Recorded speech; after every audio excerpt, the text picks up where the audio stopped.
set. Okay, I'll call the Planning Commission meeting of May 9th to order. First item is changes to the agenda. Any changes to the agenda? Which was not shown on the agenda by accident. So. Anyway, so there's no changes. Next item is public comment period, and I think we have a few folks who want to address the Planning Commission. So, Dave, Joe, Sarah, Craig, Petey. I've really never been before the Planning Commission before, so I'm not really sure what your procedure or how you go about doing things. I didn't know if you were going to bring these items up one by one and then we were going to address them, or how you wanted to do it. So let me rephrase. So public comment on anything not on tonight's agenda. Your comments related to the things on the agenda tonight? That's my understanding, unless Dave or somebody else has Sarah, Petey has a question, or Craig, or an issue they want to raise. Okay, so as we get into the items, if you want to say something, just... One question I do have, Mike, I have some issues with form-based zoning as a whole that are not listed on this agenda. Is this the time to address that? Yes.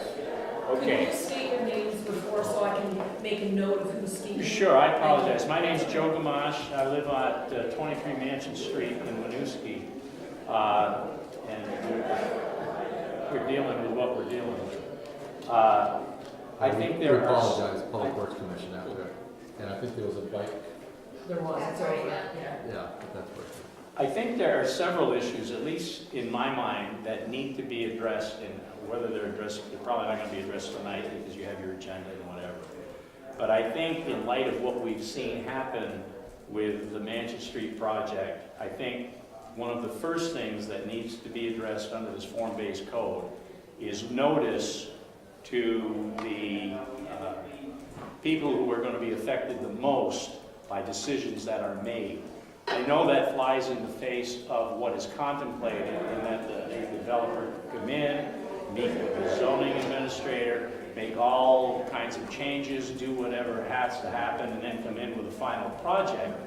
The problem with that is everybody in the universe gets to know about this project before the people who are going to be affected by it have any notice at all. The first time the people on Mansion Street heard anything about this project was at that April 2nd meeting. And that's not right. You've got roofing contractors, plumbing contractors, banks, IT people, any form of contractor who's going to be involved with the project gets notice of this thing, gets to bid on it, knows all about it. And I'm not casting aspersions at Eric, but he has meetings with all of these people who are proposing plans. All of a sudden, something comes out. April 2nd, we find out about it. Next thing I know, we've got to form a neighborhood committee to find out what's going on. And then we end up trying to put things together. We end up at a hearing this morning, or just a little bit over a month from the time we start. Because this is going to affect us. Everybody who's going to make a nickel on the program has noticed, and that's not fair. I understand form-based code, I understand all that other stuff, but that's the thing, that's number one. That's my biggest concern, which is notice. The second thing I think that needs to be addressed is density. You have given a gift beyond belief in the form of density that's allowed in this form-based code. And we're seeing that's not enough for developers.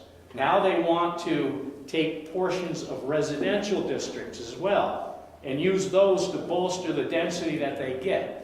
That's split zoning, and that will be addressed tonight. Parking.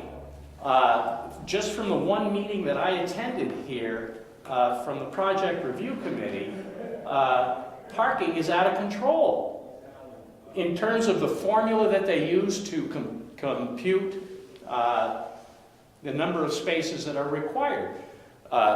Greg, who's here, made a very valid point that night, or that last time we had that meeting, that the developer is allowed to take parking from the public and use that towards meeting their goals. The second thing they can put a bike rack out front and they get credit for that. In the wintertime, how many people are using the bike rack to travel? If they somehow formulate that people in a development or in that project where the base rent or the affordable amount, and this is for low-income people, they're going to be charged $1,600. They're going to be using public transportation. I mean, come on. And I don't know where the formulas come from, but I would seriously suggest that we have to look at what formulas are used, because in my humble opinion, they don't make any sense at all. And when we talk to the developer about, you're talking about 75 units that are going to be allowed here. So I asked the question, where are people who are going to come to visit the people in these 75 units? Because they only have to provide 90 parking spaces because of the formulas that are used. Where are they going to park? And the response is always the same thing. Well, I don't know where they're going to park. They're going to have to find a place to park. And this is just one of the projects here. And we're talking now about a form-based code that continues to go up Main Street. So there's going to be problems with parking. And instead of addressing it, we're sticking our heads in the sand by allowing these people to say these things. Second thing about parking is what is being contemplated flies directly in the face of what the voters have allowed based on what you have suggested for the Main Street revitalization, which is no parking on Main Street. Well, guess what? The project that we're dealing with on Main Street does in fact allow for parking on Main Street. How do we address that? If you look at the If you look at the juniors building, if you get anywhere, if you just drive by there at any point in time between 3 and 9 o'clock, there's parking all over the place on Main Street because it's allowed now. But when we change that with the Main Street revitalization, that's going to go away. And what I fear is if you allow these people to park on Main Street now, like at Juniors, or like what is being contemplated in the mansion thing, they're going to come in, they're going to say, well, you let me do this. I mean, we're grandfathered in, so now we've got to do this. So how are we going to deal with that? That's the parking issue. Historical structures is, and I understand that's on the agenda tonight, so maybe we'll speak a little bit about that later. And I already mentioned something about split zoning. So those are just those are things that I think need to be addressed and spoken before, if we're talking about amending the form-based code. Joe, could you please tell me your last name and spell it? Gamache, G-A-M-A-C-H-E. Thank you. So, yeah, just a couple things, Joe. Notice the neighbors, that is an issue. We'll have to figure out what we can do about that, if anything. Density, when we did form-based code, we went through the whole public hearing thing and set it up so it's the structure on the lot and how many units you can get there. So there is no density per se in the form-based code. It all is dependent on the form of the building and how big it is and how many units you can get into it. Parking, we have been discussing that. We're trying to deal with it. It is an issue. I think that the project on Mansion and Main Street brought to our attention, if it hadn't been before, the issue of using on-street parking to accommodate some of the required on-site parking. In fact, I think the last meeting we had, we talked about parking, and I think the consensus here was to leave it alone as opposed to reduce the number of parking spaces that we would allow, though I'm not sure we've really taken a formal action on that at this point. So the parking issue, it is on our agenda to discuss. Unfortunately, there's so much that we have to look at that it's going to be a while before we get there. And the historic structure, I think we'll get to it, but that certainly is something that was raised with this project, that was something we tried to address in the new zoning regulations. But unfortunately, what we thought we had for support was the state, and they said they don't do that. And by the time we got that, the zoning was in the final stages, so we didn't get a chance really to change that. So we're gonna address that at some point, what it's worth. Yeah.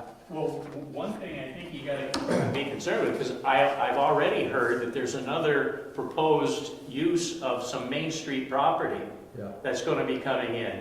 And if you guys don't do something soon, and I sent a letter to the city council and the mayor, the Sunday night before we had the first meeting, suggesting a moratorium on any more development in any of the gateway districts. Because what's gonna happen, if you don't do this, you're gonna get inundated.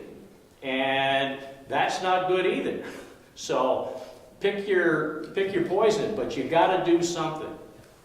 So unfortunately, we don't have the ability to put moratoriums on, that's a council thing, so. I understand that, but I think what the council says is, oh, we can't do anything until we get anything from the planning commission, who has to study it and has to make things. So, you know, have a joint meeting and get everything set and get things moving, if you could, please.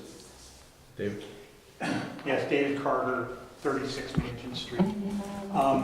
My biggest concern, along with the points that Joe raised and the point about notice was, you know, we hear about this April 3rd meetings, our first opportunity.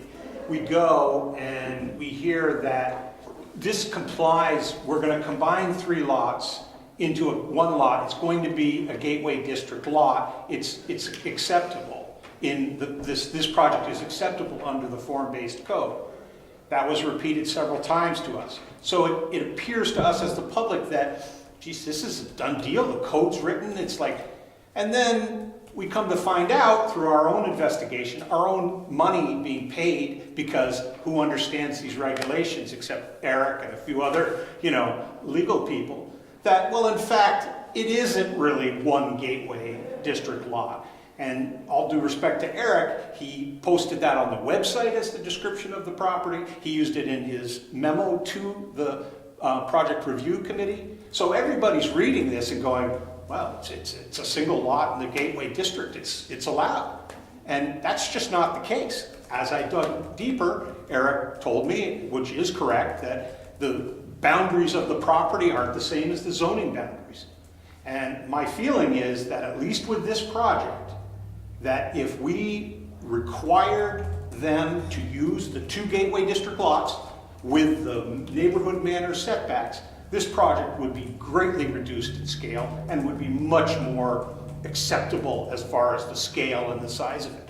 The fact is, we let them, or it's told them they could, combine the Mansion Street lot, which isn't a permitted use, and et cetera, and make one big gateway district lot, and well, then of course, then this size building qualifies.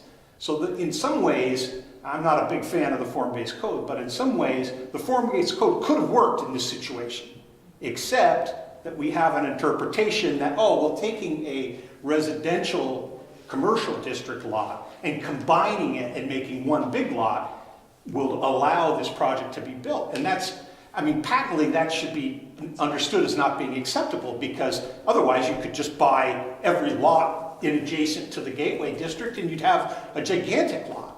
And, you know, you're talking about basically using a residential commercial lot as a parking lot, a commercial parking lot. It's all parking, right, in support of this project.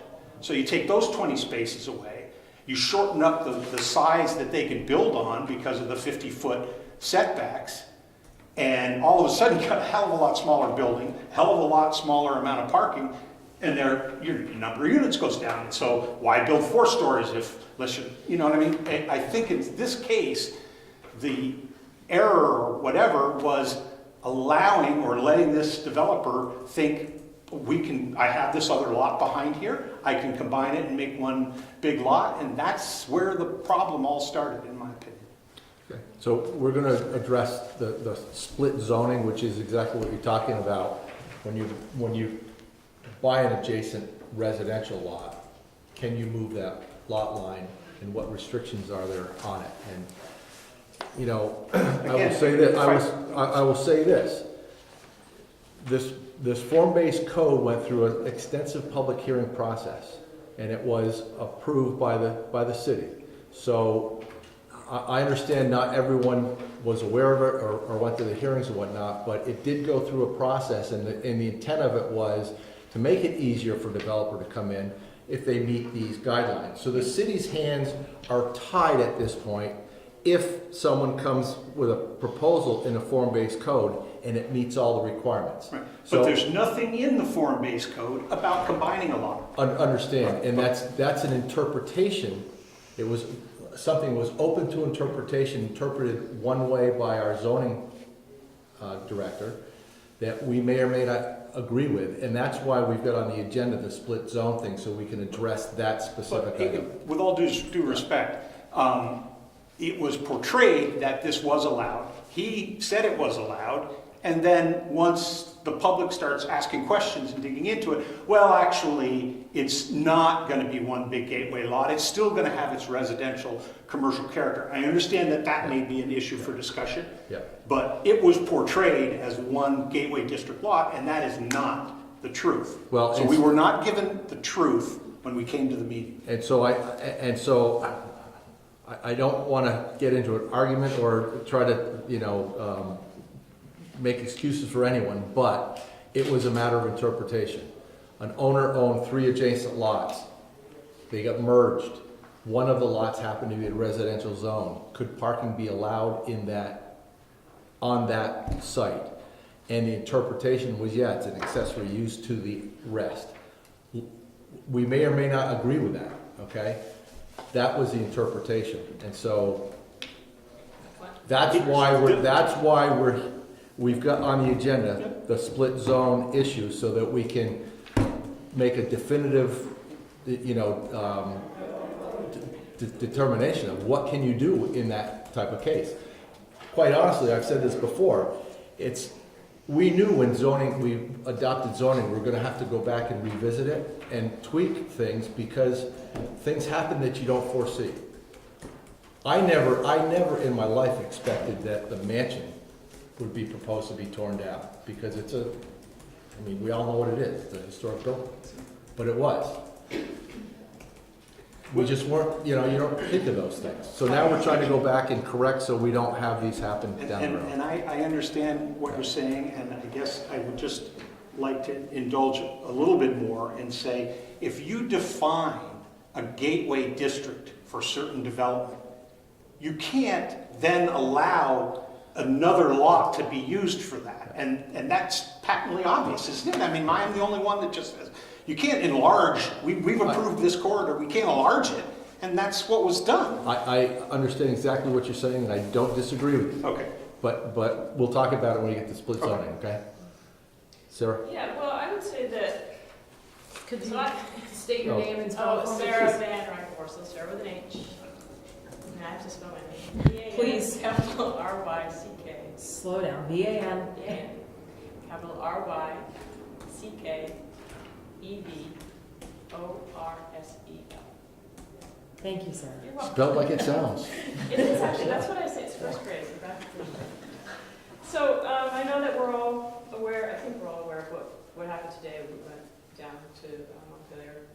But I guess I'm gonna kind of argue, I'd like to bring up in time. So, again, Eric, sorry, I'm putting you on the block here, but, so when I was at the meeting on the 28th of April, Eric's handed this out, right? And this is the preservation statement within the master plan. And there's a sort of Sharpie through this stuff about the, going to the Division of Historic Preservation. But to me, since you didn't deal with this, how is that invalid? The state said we won't do it, but how can you, talking about what we're talking about here, you've allowed something to happen that we didn't actually take off the books to deal with. So I'd like to look at this from that point of view, because I don't know if this is a, oh, this is too late situation. Because the people of the city wanted this stuff in the form, so. So I'm going to tell you that will come up when we talk about the historic preservation changes that we're going to make, okay? But how Yeah. can this be too late if it's still Well, website. remember, we're not here to discuss that project, okay? We have nothing, we have nothing to do with that project, other than we drafted the zoning So regulations. where's the venue to talk about that project? That's tomorrow? That's tomorrow with the And that project, historical right, stuff project coming up? review committee has it tomorrow. So they'll be talking about it specifically, okay? So, Patrice, anything? Craig? Actually, sorry, but yes, Craig Hilliard, Hilliard, 11 Mansion Street. Two, I hope, quick questions. So the four sections that were attached to the agenda, are those part of what's considered the zoning regulation for the city? Those are part of the zoning regs. And is the form-based code another part of that? Or- Yes. Okay, so it's all one document. Yes, the form-based code is an It's an appendix. appendix to, yeah. So the process for amending that, say everybody decided we wanted to change the calculation for parking, would be through the planning commission. Planning commission, then it goes to the city council for final approval. So just like the And- changes you're contemplating tonight? Yeah, and it goes through a whole public hearing process. Okay. Yeah, we'll warn you. Go ahead, I'm sorry. One more minute? One more minute, Mr. Camachi, yeah. Just one point, and again, Eric, we're not trying to dump on you tonight, you got a tough job to do, and I understand that. But the first notice that we got, and this goes back to the notice issue, the letter says, while you're invited to come and attend the project review committee, you're not gonna be allowed to say anything. And I think that's been changed.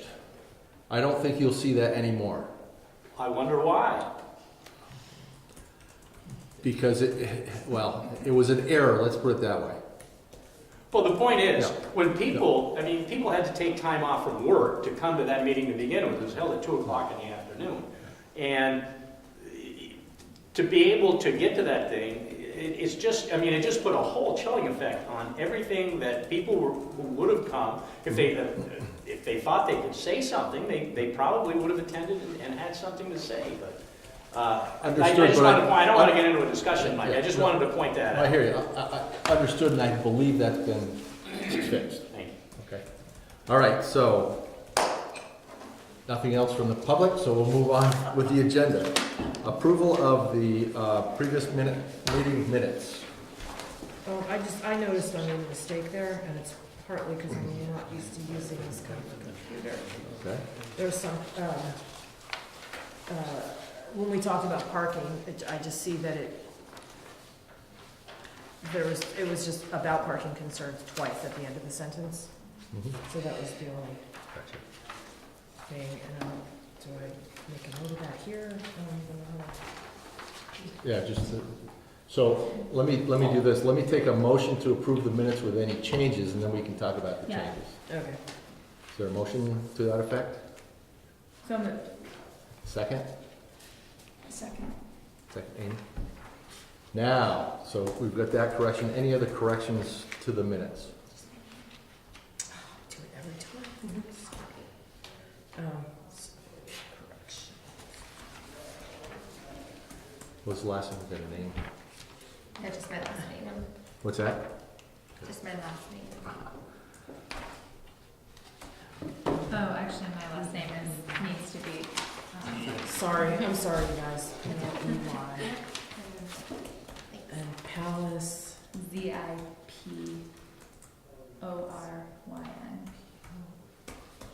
Sorry. Any other comments or changes? Hearing none. All those in favor of the motion, please say aye. Opposed? Motion carries. Okay, review of proposed zoning amendments. You want to go at a different order than this here? Yes, Okay. yes, I did. So a couple things to point out. First, I'm going to review these in a different order than they are on the agenda, but the order they were in the packet is how I plan to go through them. Additionally, there was one item, one of the attachments apparently did not get uploaded to the website, so it didn't appear in that link. It is in your packet, and there's other copies of the packet over here on the side table for folks in the audience if they want them. The item on permits and exemptions which is I believe it's the stapled piece in your packet, did not get uploaded. Apparently, our website will not recognize an ampersand in a title of a document. So we just learned that today. So I apologize for that not showing up. It's listed on the agenda itself, but the attachment didn't come with it. So the first item that I wanted to discuss was the design review section, section 4.4 design review, and this is the item related to, it's on the back side of the page, the Vermont Division of Historic Preservation review. This, as you recall, was an amendment that we had talked about previously that was actually an amendment that was proposed from a previous iteration of the zoning, I think back in 2017. Apparently the Division of Historic Preservation does not perform these reviews, so it seemed unnecessary to have that language in. So proposing just to strike that out again as it was previously proposed to be removed, and then the renumbering lettering of the items so that item E would become item D and item D would be deleted. So the state doesn't actually offer. That's my historic understanding, is preservation that they review? no longer offer that as a service, as any type of design review for historic properties in the whole development review process. So I think it really more dealt with the fact that it kind of implied that we were requiring property owners to go and seek the advice of the Division of Historic Preservation, and they weren't providing that. So we didn't want to have them do something they couldn't do. Do we want to confirm that they definitely don't do that before we strike it? Sure, yeah. No, well, I think, They actually notified, under Paul's administration, they contacted Paul and Yeah. told Paul that this could not stand. Yeah, that was my understanding as well, this so. whole item came up over a year ago, and I think we voted on it, but You like. did, you yeah. actually voted to remove it, and it Yeah. went to council, in my reading of the minutes from back when this happened, it went to council, it had a first public hearing, but there was never a second public hearing on it, so it was never fully Adopted. stricken. Right, it was never fully adopted and removed, so it has just continued to carry forward, so action was taken with a past planning commission. Yeah. So this is more on here just to confirm if you still want to remove this language or not. Questions, comments? Any comments, questions? I think this is maybe the language you were referring to, Sarah? I'm not sure. But again, that's what happened. We had it in here as what we thought was the protection, and the Commission on Historic Preservation said, no, we don't do that. So, When did they say that? How long have you known this? oh, a year or two? Yeah. Because it's they've a year. allowed this to, sorry guys, No, this has been allowed as this mansion property has gone forward. So I will tell you what I thought and what turns out to be not the case. We have in here language about demolishing historic structures. Need to get advice from the state commission or whatever to do that. I thought, I'll speak for myself, that was enough protection for us, and we found out that that's not the case. Even with a building like, I think Ed, maybe the chairman today, or Devin said, even with the state being listed on the state historic structure list, doesn't mean that it can't be ripped down. I was not aware of that. I thought that there was a lot of protection on the state, if you were on the state historic preservation Kicks list. back to 250 now, 250 I think. Yeah, but my mistake, I thought that, okay, we're protected because it's on the state register. Well, that's not the case. So that's why we want to come back and visit the wording that we have and talk about other things we can do to ensure that before a historic structure is demolished, there is input from the city. You know what I mean? There's some protection here. And anyone else on the commission that wants to speak to that, feel free. And I will tell you that my reading of this board, when we found out about that project, was, you're kidding. I think we were all pretty dumbfounded that it was happening. But I'm just asking, I'm just trying to ask a technical question, sort of Okay, like when they were trying to ask these questions today. So you shouldn't ask me. But if this wording is in the city plan, Mhm. even if we've got it, even if it says, oh, the state says, no, why, when this project is moving forward, this isn't being referred to, checked, talked about, brought up? I know that the developers went, the owner went and had it delisted. But you know, I mean, So feel bad for that. I mean, So the reality is the owner did what he was supposed to do, whether we like it or not. He did what he was supposed to do. The problem was that none of us knew what was going on. And that's where the mistake occurred. So, Could I just, I'm not sure that that's exactly true, because in the documents that the developer provided, he indicated that he had gotten this delisted, mhm. right? And no one in the city said, boy, that's the first I've heard about it. Why weren't we warned about it? Why weren't we told about it? And that would have triggered a whole investigation that, frankly, Joe and I wouldn't have had to do. Yeah. Well, And, you know, it's a lot of work, No. but I mean, shouldn't that question just come up? Like, oh, like, how did that happen? And how's it? Without us knowing about it. And then the whole thing of the memo to Mayor Leonard would have been, Can't answer that. Again, I think I don't know quite how to answer it, because I wasn't aware of it, and when they went, so to me, the issue was, so the developer went to the state. The state was supposed to notice the city, and they didn't. So the city couldn't do anything. Now, once it's delisted, it's like, all right, well, I guess that it went through the process. So we can second guess all we want, but I think it's, Is that, I hope- I'd like clarification on this also. I emailed Eric about this when I learned about the meeting on December 20, or the December 20th, I guess it was a meeting. I personally, I'm the note taker. I don't remember hearing about that meeting. we didn't. No. we Right, never- so I'm as confused as you are about how, but you did know about it? No, I did not know about that. You I didn't had know to about that either, so No. who knew about it? Nobody. Nobody really? As far as we know, Seth nobody. never got, the old mayor never did got not. a notice about that? No. I had to make investigations to the point where I was asking for them to give me server information from their email servers to demonstrate that first, if it was delivered to the city, what happened to it, was it opened or whatever. And that's when I triggered it on the other end, and I said, I need to see like some evidence that this email was sent. Whoops. It wasn't. But isn't the historic piece is in our statute, in our code, and it's included as part of his, maybe I'm wrong about that, included with all of the submissions that the developer made. So, I don't, wouldn't the planning commission or the zoning administrator have, be aware of whether this town has heard about this? Planning commission wouldn't. We don't get involved with projects.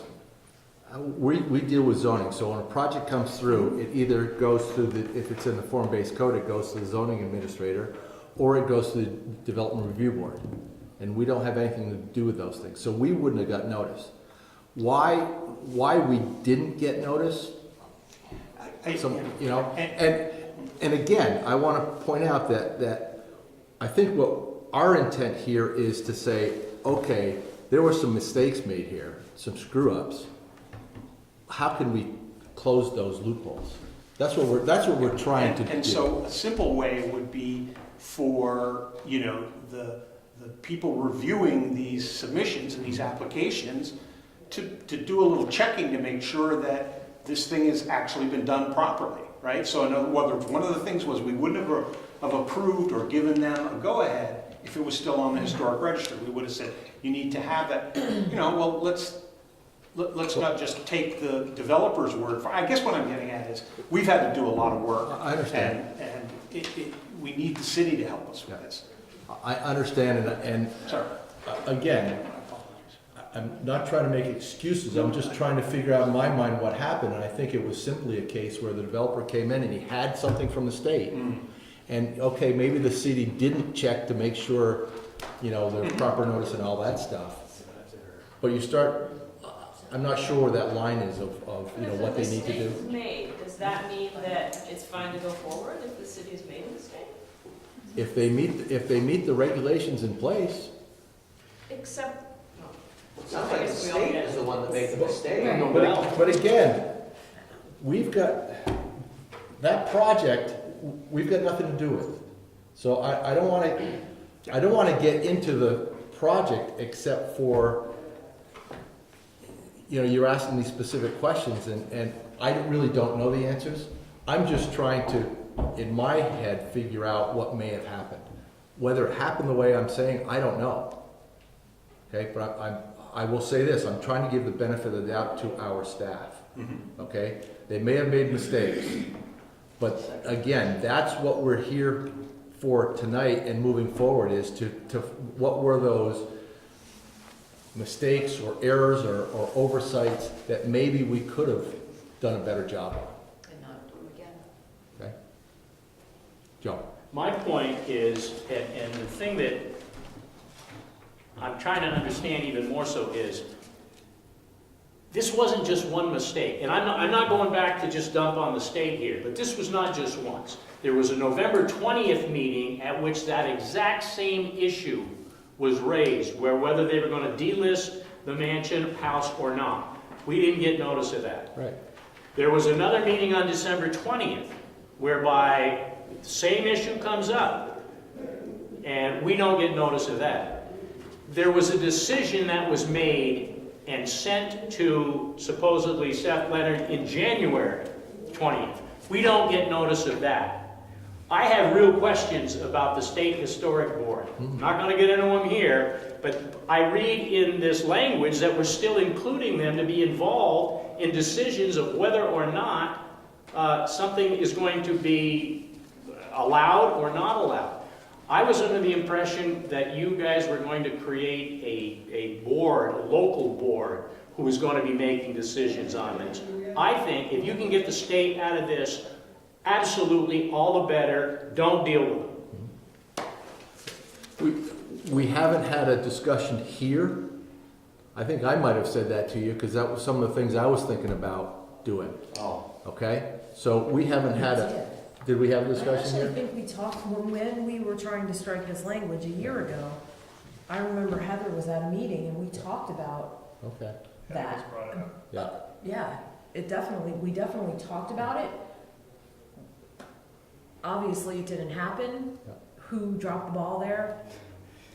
I don't know. You but- begin to see, if you're looking at this from I our understand. perspective, the state drops the ball, somebody else drops the ball, and the big problem here is Mansion Street is going to be the one that has to bear the burden of this. One of the nicest residences in the whole city. And every time we talk to somebody, we either hear about the form-based code or somebody dropped the ball, and you can imagine how frustrating this is to people who live on Mansion Street. Yeah. What's going on? I'm not trying to. And I can't give you an answer, Joe. I know, Okay? I know. Like, I know, and I know your frustration, I know the frustration of everyone on Manchester Street, because I talk to you a lot. Talk to Joe, anyway, and Bill. Unfortunately, the reality is, here we are. We have to move forward. We can't go back and change things in the past and make them retroactive on things that are in the pipeline. So we can get rid of the move State forward. Historic Prevention can. Board from having anything to do with anything. Yes, we can, and we will have that discussion when we get into the historic part of it. Again, with all due respect, Yeah. to the code and following the code, the very first page of the form-based code, the very first question is, what can I do with my property? If your property is not in the Gateway District, this code doesn't apply. That's the first thing that's in the code. Right, and So again, Mungian should have looked at that and said, I can't use my RC lot. Instead, he contrives a method, and frankly, I'm not... David, I'm gonna Okay. shut you off, because I don't wanna get into the project, and we're gonna talk about split zoning, okay? So when we get to that, Okay. feel free, okay? And I don't mean to, No, let's keep it moving. I wanna Sorry. hear from all of you, I Yeah, don't no, mean to shut you off, It's but, obviously, we've been working at this for a oh, while. I know. Okay, so, any other discussion about this language? So if we remove this language, are we still protecting historical resources like we want to be? And do we need to take the state out of the language in D? Well, And if we do I- take the state out, how do we? Well, we're I- not protecting it at all now anyway, the language isn't serving any purpose. I think what we need to do is we need to, sooner than later, focus on this historic preservation issue and come up with some language that will add protections to us. And we're gonna need to get some advice as to how best can we protect the integrity of historic buildings in this community? And whether it's, some of the ideas, a panel of local folks creating historic districts might be another way. So there's a lot of things that we can talk about, but I think we need to do it sooner than later. And what do we have in documentation of the historic structures to date? The only thing that I'm aware of in the former, and Joe, maybe you have the answer to this, there was wasn't there a survey done in 1972? Good to see it. Sure. Agreed. And there is in our current municipal plan that was just adopted, a map that identifies some of the properties. This is what we have. It was written in 1979. 79? Yes. And I guess my point is, like, at one point, this was protecting historic properties when they actually did the review. Okay, like, I get we're taking it out, they're not doing the review anymore. Is this not the time to add to D to make sure that the protection is still there that this used to offer? So I think the question is, first, I'm not sure how much protection it did provide, even when they did the reviews. But I think that gets to, again, we need to draft language that will work in Winooski. So, Is there anything we can put in here to protect them until we figure out Right, what's exactly. going on? So that the ball doesn't get dropped again. If I can jump in. yeah, go ahead. So right now, the design review, what you have here on this sheet, section 4.4, pretty much is the only protections we incorporate into our current regulations for historic properties, and that's primarily related to demolition. If you look at old section E, historic and cultural resources, under item 1, it does talk about that the demolitions of structures listed on the National and State Register shall be prohibited unless prior approval is received from the Division of Historic Preservation. So while that's not exclusively prohibiting the demolition, it is providing at least an additional level of protection that will first require some additional research and analysis to be done, and then approval by the state after that to allow for the demolition of properties. Any properties that are being altered or changed would fall under these provisions basically if they apply under section B, the applicability component. So anything outside of downtown and in certain sections of the form-based code would fall under that applicable section, and some of the residential structures would be exempt from this as well. So it's providing some limited protection right now, but we don't currently have any type of local historic preservation guidelines, either design guidelines or other standards that would be more robust in protecting historic resources beyond what's in this section. Can we look at what Burlington has? Like, they have a whole, I don't know if it's a committee or what is it Certified called? local Design- government. Well, I think Terry, to that question, I think that's a larger conversation and potentially a policy level discussion with council to determine that we want to go down that road. Right, well, that And was the to what- conversation we had a year ago before Right. you were on board. Right, and to And- what level of protection we want to do. I mean, it can be everything from you have a group that reviews every paint color, every architectural detail, and approves or denies, and they have the final say, to here's some general things you should think about as you're redeveloping or as you're replacing windows, for example. So You know, if we want everybody to have a slate roof, we can make them do that. If we want everybody to have a certain pitch to their roof and change back features that have already been compromised, we can put that into the regulations. It's a matter of how far, in my opinion, how far council wants to go in establishing that policy. And who would set, I mean, would we come up with the language of that and then just have the council approve it, or does it? Well, we have to go through public hearing process Right. too. I And think that's one of the problems, is we have the public hearing process that takes Adds time. You know, and I believe, I don't know if Joe, if you know this or not, but when a zoning, change is made, I believe when it doesn't have any impact until it's warned by the city council for public hearing, and then I think at that point, a person can go under either the new proposed one or the old one until the new one is actually adopted. I believe that's correct. You know, Joe? You're right. I think so. And I think there has to be 2 public hearings. Yeah. I think it's just one. Right. Yeah, and so that's like it's really probably a 3 or 4 month process to get that done. That's why, Through the hearing process alone. before it's Yes. adopted, yeah. So it'd be nice if we could do something tonight and it would take effect right away, but that's not the way that the world works, So, unfortunately. I guess, how can we add and delete language tonight and not go through that process? Well, so there's nothing that we can do tonight that would impact our current regulations. Really what the intent of tonight's meeting was to go through some of these, I believe at the last meeting we talked about identifying some easier options that we could identify to move some of them off of the larger list that I had compiled of possible zoning changes.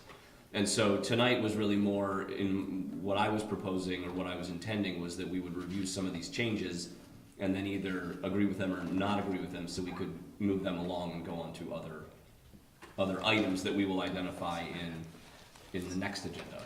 Yeah, so they'd all have to go to the council for approval. Well, they'd all have to go through this body first for approval, and we would have to set a public hearing with the planning commission before it would even go to council. And then council So it would would have to hold. go through the process. This is just the first step in the process. Correct. Yes. Um, I think what we're trying to do is line up these changes. Anything you want to add, Christine, or? So I will give you some context around the historic preservation conversations that I've been aware of. At last year's strategy retreat for council and leadership, historic preservation was on, it's in like the strategy plan, but it's been at the bottom. So it's on again when we like reprioritize our strategy, which we're doing on June 1st. So that'll come up then. Heather has a boatload of knowledge about it. So I think if there was, if the council wanted to move that forward, she could be, like, you guys don't need to be drafting it, right? Like, there is resource there. And I think, like, to what Joe was speaking to as well, from my understanding, you need an ordinance or the certified local government or a historic district. I don't think it would be like a one-night discussion, like this is what we want to do. I think it would take a little bit to get to a point of understanding what we would want to put in here.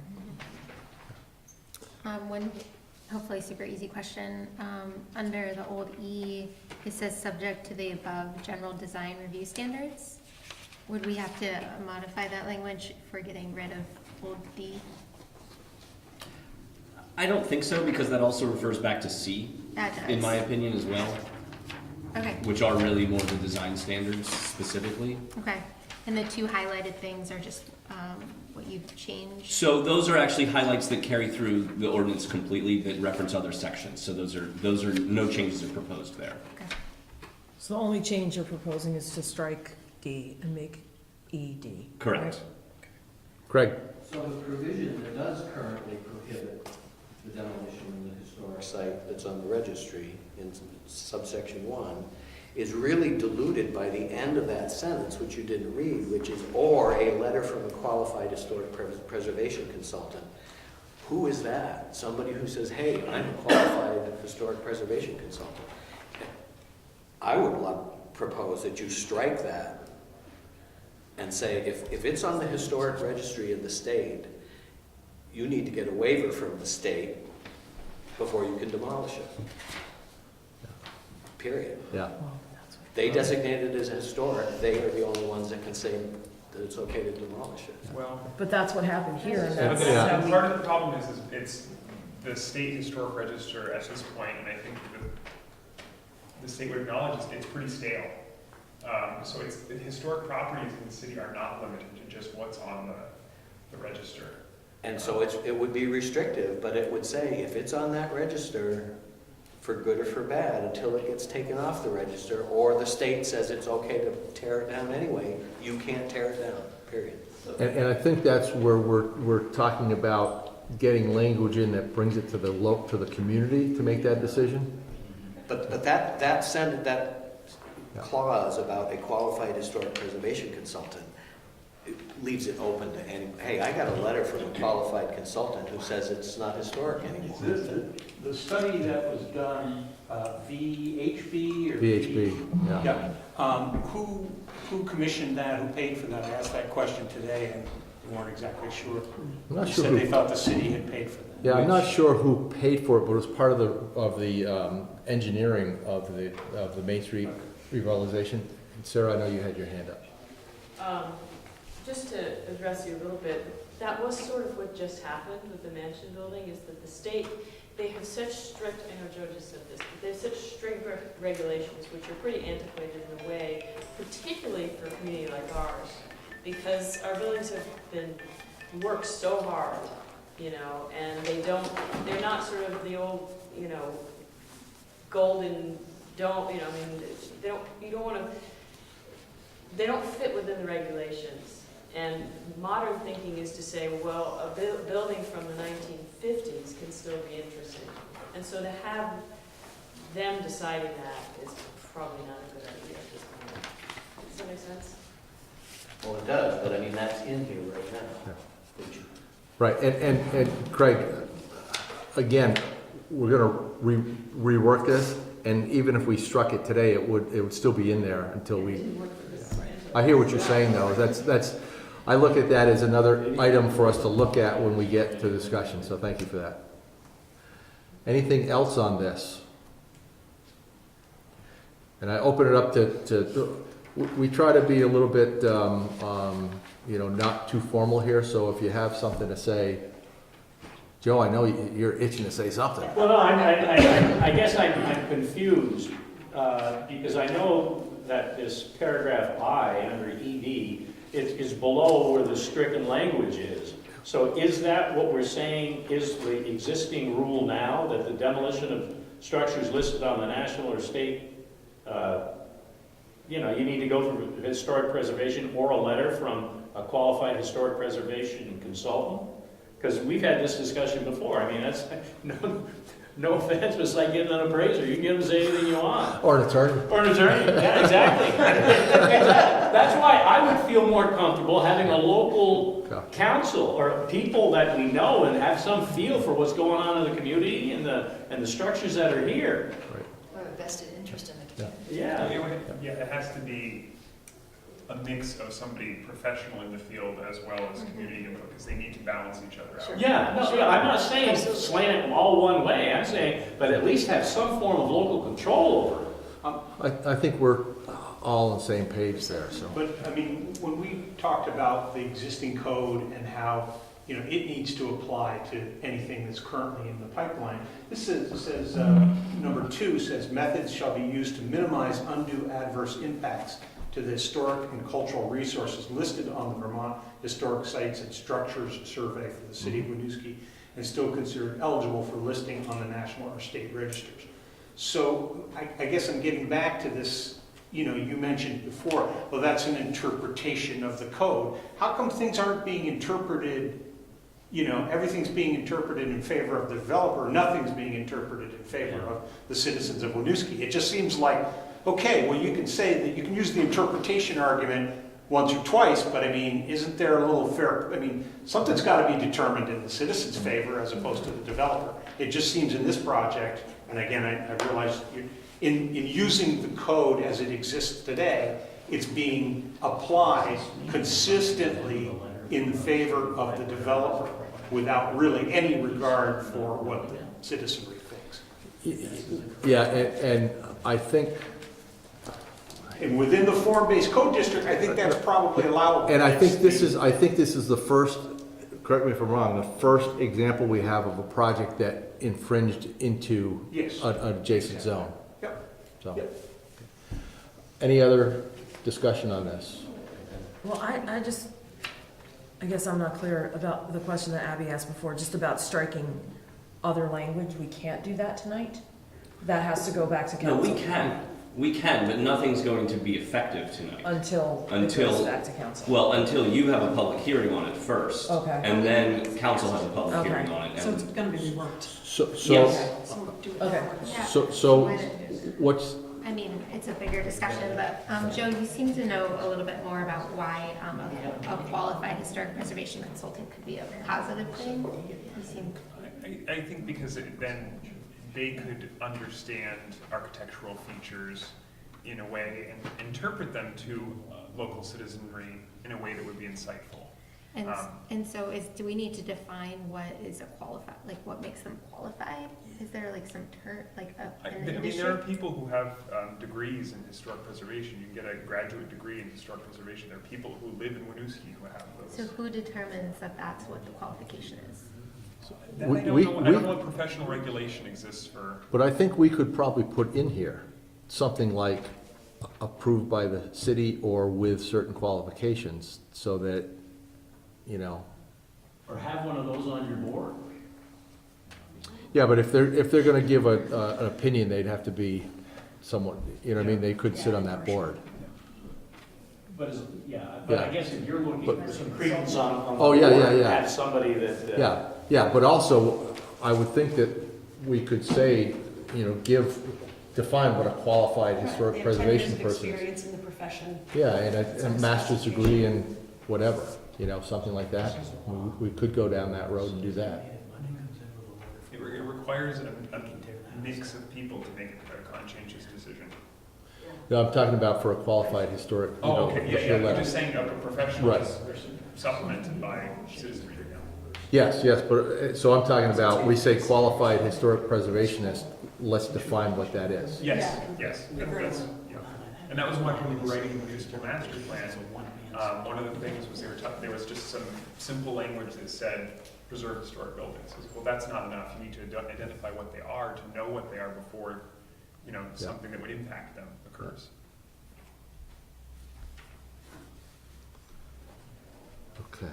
And Abby, was there some language that some language that you suggested be stricken?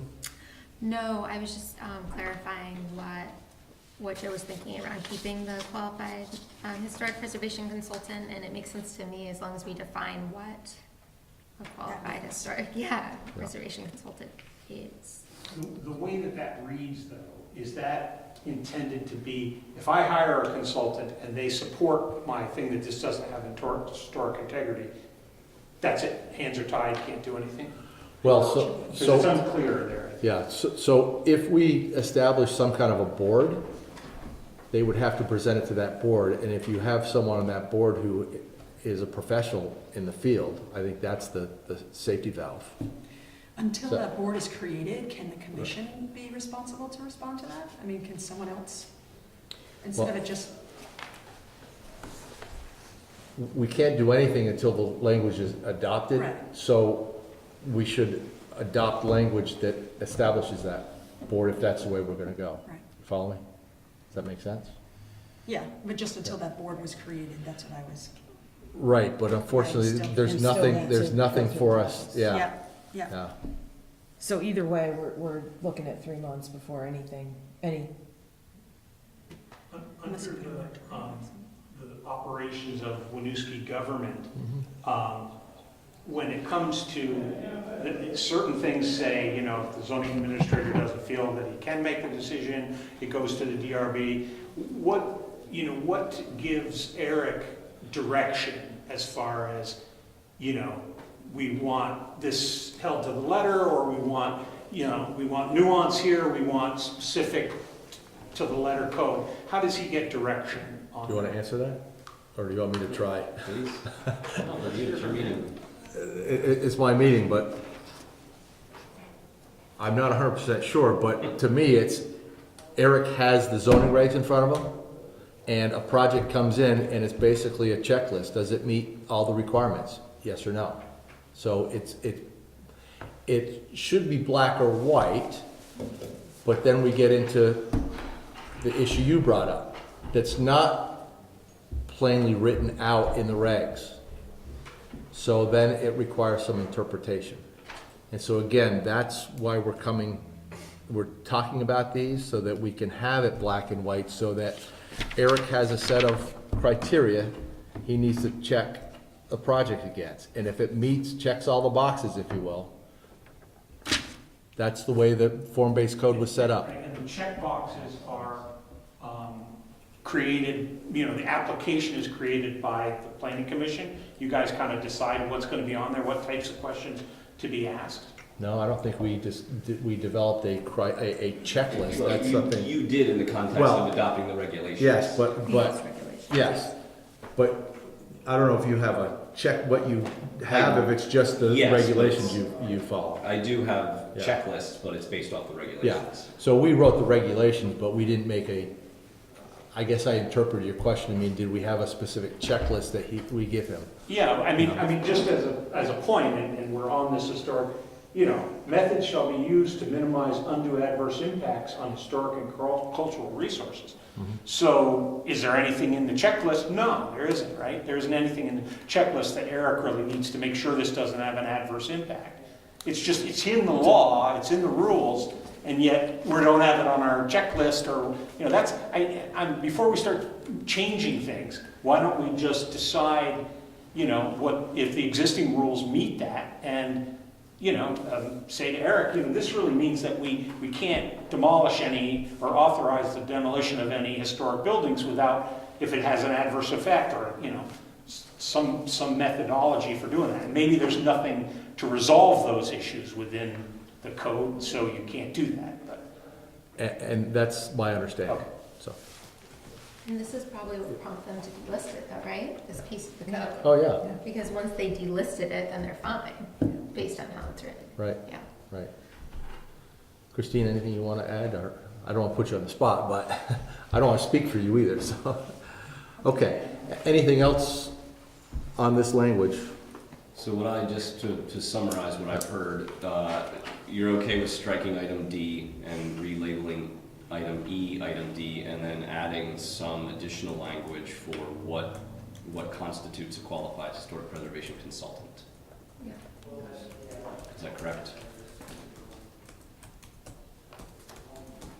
Yes. I think so, right? Well, there was also some discussion about taking the state historic places thing out entirely, I thought. I think that's a different discussion that we're gonna have. So we're talking about this language right now. We're gonna have a discussion about historic preservation, but it's not on tonight's agenda. Unless I missed something. Yeah, okay. It is not. Yeah. I don't entirely feel comfortable striking this Okay. until we have something in place that will actually counteract it. Gotcha. Because having it in place still recognizes that there was community demand for it. Okay. And I think that it brings a good argument before council. Yeah. That's just my perspective of it. I think that just having the bookmark there and saying, hey, this is something we need to revisit, rather than striking it and saying, come up with something. We can at least point to this and say, this didn't work. Yeah. And just to that point, it's true that if we keep it in there, any property that's on the current state historic registry, and the owner goes and says they want to delist it, I'm pretty sure that that's going to be warned to the mayor, and people will be informed about it. So at least it protects anything that's currently on the registry, right? Because. Well, the problem is that it says documentation of the request and feedback shall be submitted to the city as a requirement of approval, and you won't be able to approve anything based on that, correct? Because you won't be able to get feedback from the state, and therefore, if you were to enforce these regulations, technically you couldn't approve anything, or you can't approve anything without documented feedback from the state. Well, except for if it's on the state register, they'd have to go to the state to get delisted like the mansion did. So that's where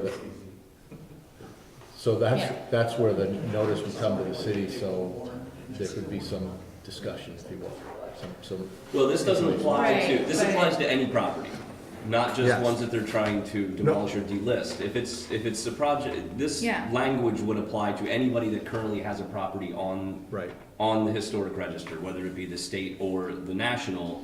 They would have to go to the state first. And so what I'm saying is if it's on the register and they go to the state sends notice, Only if they're To the trying to city. delist though, right? yeah. But they might not be. If trying they want to delist, replace their like- windows, they would have to go to the state to get Okay. approval and feedback before they could get issued a permit. So that might not come back to. Potentially. Okay. I'm sorry, I'm still in the delisting. Yeah, but I think there are Yeah. probably other applications when people aren't looking to delist, Correct. but that would still Someone need wants to to put go an through addition on this. their home. Right. That would have to go through this process as well. That if, assuming this language stayed in, Yeah. which may prove challenging if the state's not doing process they said that this. they wouldn't do. Correct. Yeah.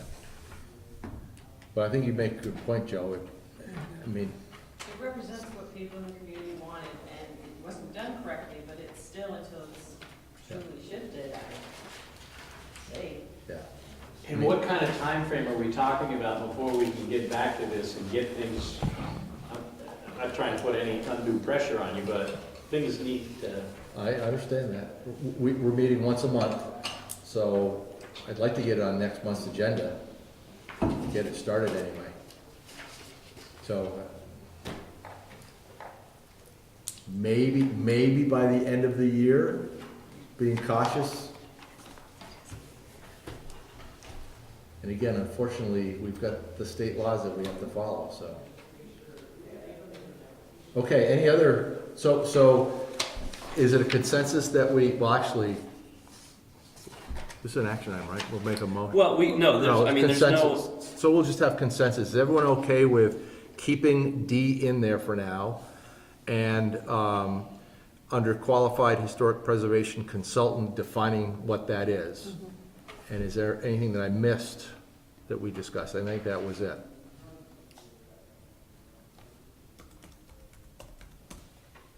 Yes. Okay? Is everyone good with those items? Anything else? Anything else that we missed out from you folks from Mansion Street? No, okay. So, Okay. do Yeah. we put this on the agenda for next meeting? We will put on the agenda discussion of historic structures, preservation, whatever we're gonna call it. I'll defer to Joe to come up with the topic title for that one. Just so I get it right in the notes here, Yeah,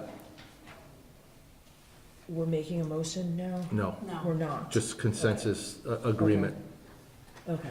so I'll bring you back an updated draft that keeps item D in and adds additional language under the definition of a qualified consultant Yes. for you to review at a future meeting. Okay. Okay. I'd like to join you. Late as we have to. Okay. So let's get through these. What's the next, So the next item I wanted to discuss was the definitions, lot coverage in particular on this item. There was the version that was uploaded is slightly different than what you have in your packet. There was, after I was rereading this, the sentence that I was intending to start with didn't sound really, wasn't worded very well. So the version you have at your place tonight is the updated version as well. So what I'm proposing under the definition of lot coverage is to strike the first sentence and then start the second sentence with, instead of saying this portion, this portion includes, to say the portion of the lot that includes, and then add a sentence at the end of this section as well. When I was reading through this, the two sentences. previous, right? Not pervious. No, that should be pervious. Pervious. Yes. Pervious application. Yes. When I was reading through this definition, the two sections seem to be conflicting with each other. So the first sentence made sense on its own, and then the rest of it made sense on its own, but the two together didn't make sense. So this is a way, in my opinion, to clean that up and to more specifically identify engineered products that are pervious, that are intended to be pervious, but by their design would be included in our lot coverage calculations. So really any driveways or parking areas, whether they're impervious Correct. or pervious? Correct. Eric, can you say what you just said one more time? Which part? Correct. All of it. No, of right it. before that. So the intent here of adding the last sentence is to clarify that any type of pervious treatment that is, I mean, they make products now, engineered products that are designed to be pervious. Those would still count towards lot coverage. Because the first sentence, if you read the last part, it talks about any portion that is impervious, i.e. does not absorb water, where these pervious applications do absorb water. And we don't want to, in my opinion, don't want to allow that to dictate a part of the lot coverage, and should be included in that lot coverage calculation as we have in our dimensional standards. What Could about, you suggest a rewording of that sentence, because obviously there are people who probably is confused. Could you just strike the word pervious and say applications such as blah, blah, blah will be counted towards lot coverage, whether pervious or impervious? Well, yeah, I think that's the intent, and I think, I know what the intent is Yeah. now, but when I first read it like you did, I thought that it should have said impervious. well, but I only read the first two words. I gotta learn to read the whole sentence. Anyway, impervious looks like previous, only with the, Amy, you had a comment? Or a I question? did. What about dripstone? What about gravel areas? I just know running at Burlington, we've run into complications, especially in very small, tight lots where dripstone is putting you over because you have a overhang, and Burlington considers that impervious, but it's really helping with drainage and getting water out of there, so it's helping things. So I guess I just want to make sure we include those type of, like gravel, I guess it's considered, I guess if it's a sidewalk or a driveway, then it's considered impervious. That's how well, with this change, we would consider that part of lot coverage, yeah. And a lot of times a gravel driveway is impervious anyway, just based on the way it's constructed. Right. So I guess I would look to you that if there's specific products that you think So I should guess be. it's for a bigger conversation. I know Burlington doesn't allow dripstone. They Right. say that's part of lot coverage. I mean, right now, I think- our lot coverage requirements in our conventional districts, in our RA, RB, RC, the RA is 40% coverage, the RB and RC are 50% So coverage. they're already pretty high. They're pretty high. Well, but we do have and some small lots, though. we do some small lots, absolutely, but in our, like, for example, in our C1 district, it's 100%. Wow. You can cover 100% of the lot in a C1 district. So I don't know if I don't know what the other communities' lot coverage requirements are, so that could be part of why it's challenging, but I guess to Palace's point, we do have some small lots, which this could limit, but One thing that Burlington does do is they allow for a certain percentage over. They include, like, I think it's 35% in residential areas, but you can do 10% over that if it's pervious or dripstone or certain other things that aren't as, impervious. Sure. So I don't know if that could be added, and certain things could fall within that, but I guess the only thing I'm thinking of is really the drip edge, and how often is that? So if That is actually a picking, big issue. Yeah. picking up on, That's an issue. on what Craig said, at the end of the first sentence identifies the facilities, and if at the end it says of pavement, whether pervious or impervious, because it identifies driveways, roads, sidewalks, etc. And then maybe if we want to exclude dripstone, Drip edge or? drip edge, whatever it's Sometimes people called. landscape their yard with gravel. Well, maybe or we stone. throw that into Do you the know what I areas mean? that are not considered you know, because they've got, you know, in all districts, the following shall not be counted as lot coverage.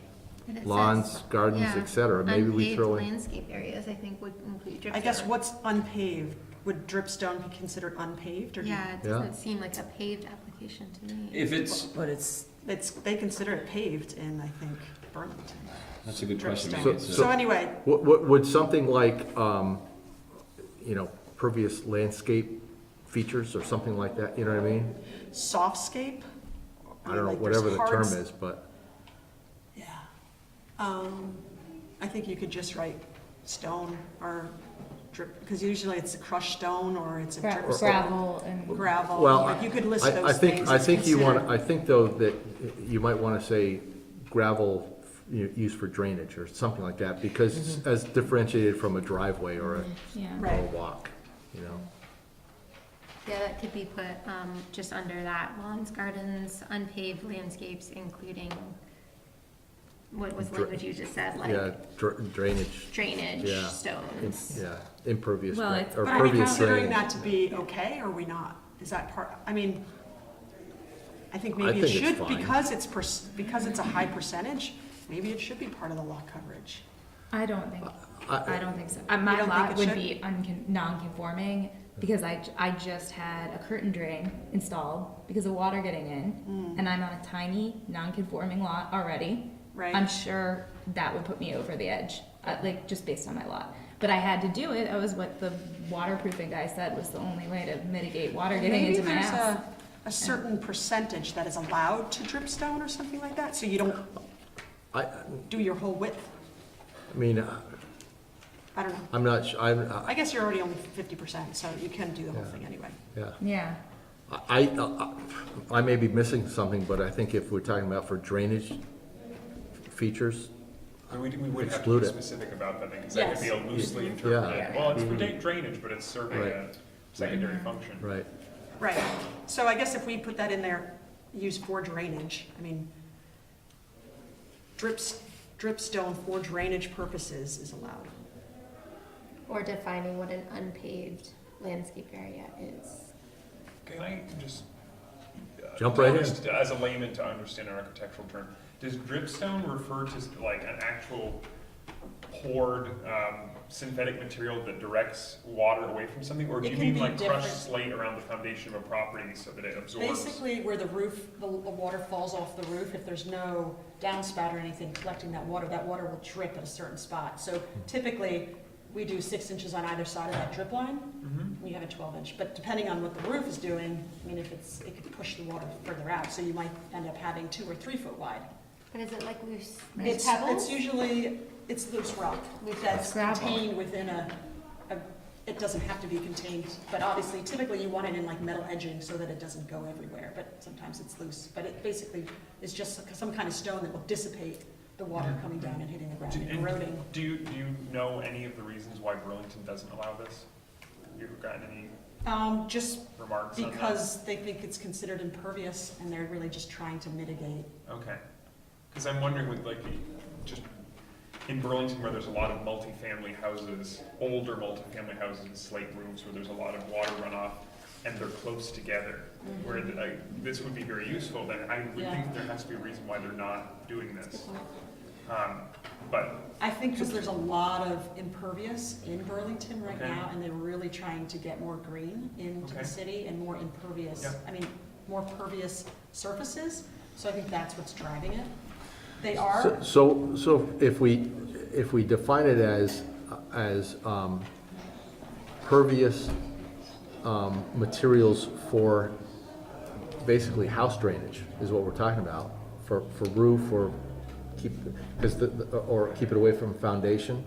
You know what I mean? As opposed to just saying drainage, because, okay, they stick it in their backyard because something's going on. I would say basically dripstone for drainage, because you don't want to get into pervious pavers, which is also Yeah. for drainage. Yeah. So So maybe you want- within like, you could do like up to 5 feet from the foundation might not be counted towards it, because all these are relatively close to the foundation, right? Like all these drainage Yeah, stone they is usually are always the, within. whatever the overhang of the building, and Yeah. 6 inches or a So foot like, past we that. could exclude it for up to a certain amount away from the building, that will not count as, as a What would be carport reasonable, a lot. foot, 2 feet? Well, I mean, they, you I'm could just- say the width of the building overhang. well, Yeah, that- I mean, they did 3 feet Plus- on my house, and it's more than the overhang, but it But was by the. how much? Or maybe it can be a foot It was past. more, but part of it is because our lot is so narrow and it's next to a driveway that there's all this snow that accumulates on the side because the neighbors shovel into our side. So they needed enough to absorb all the snow piles, so they went out 3 feet. So maybe Over it's, 3 feet. so maybe it's 6 inches or a foot out from the overhang Yeah, with, I'd say a with, foot. with, exceptions for, the language is gonna sound stupid, good reason. So in other words, Palace gonna come in and say, well, no, but, good, for, Let me work on that language. yeah. It's getting late, come on, jeez. No, I had to be at Montpelier earlier I think today. a foot is ample, and Yeah. unless you can prove otherwise or So something. just for clarification, is dripstone kind of the generic industry term for that Yes. treatment? It could be Mexican pebbles, it could be Right. crushed stone, it could Right. be anything. Okay. So if we have the, Dripstone. to like 6 inches a foot from the edge of the roof, and then I guess my point was that the exceptions can be made for mitigating circumstances, Yeah. basically, with approval of the zoning administrator or whoever, DRB maybe we send it to. Public hearing What's that? on- Public hearing on. Public hearing, yeah. No, I Let me- think that's valid. So let me work on some language to incorporate into here. As well. Okay. Are we done with lot coverage? Why would swimming pools not be considered lot coverage? I believe swimming pools are not considered part of lot coverage because they are water.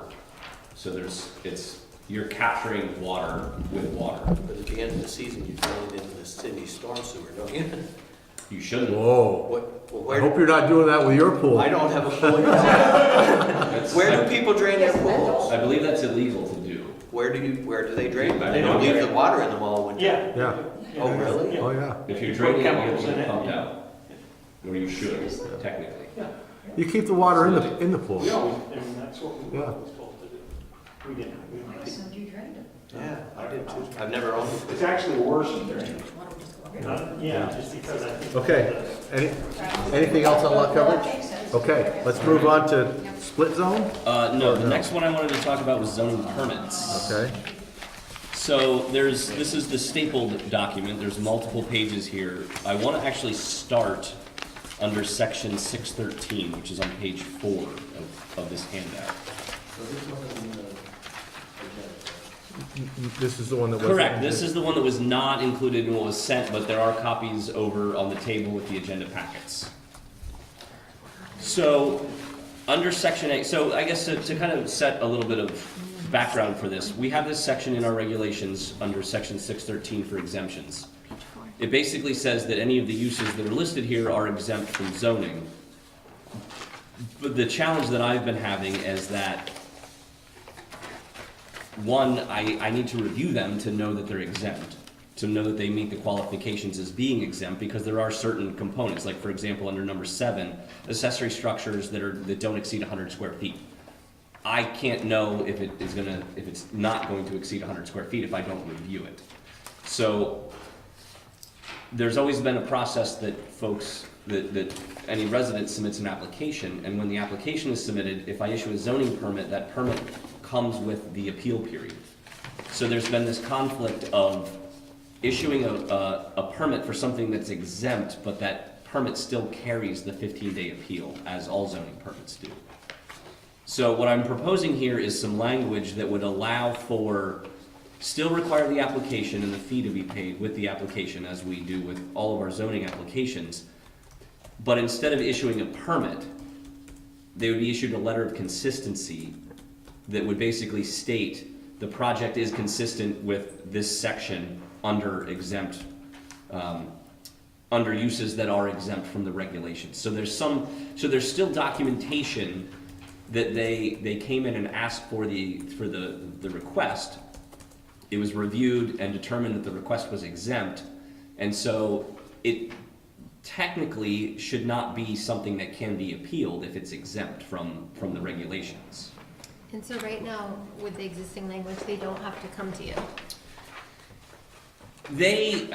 I don't think technically they do. I still ask them to so that I can have something to look at, so that I know if they're putting up a shed or putting on stairs that they are still meeting these requirements. But I think technically they may not have to.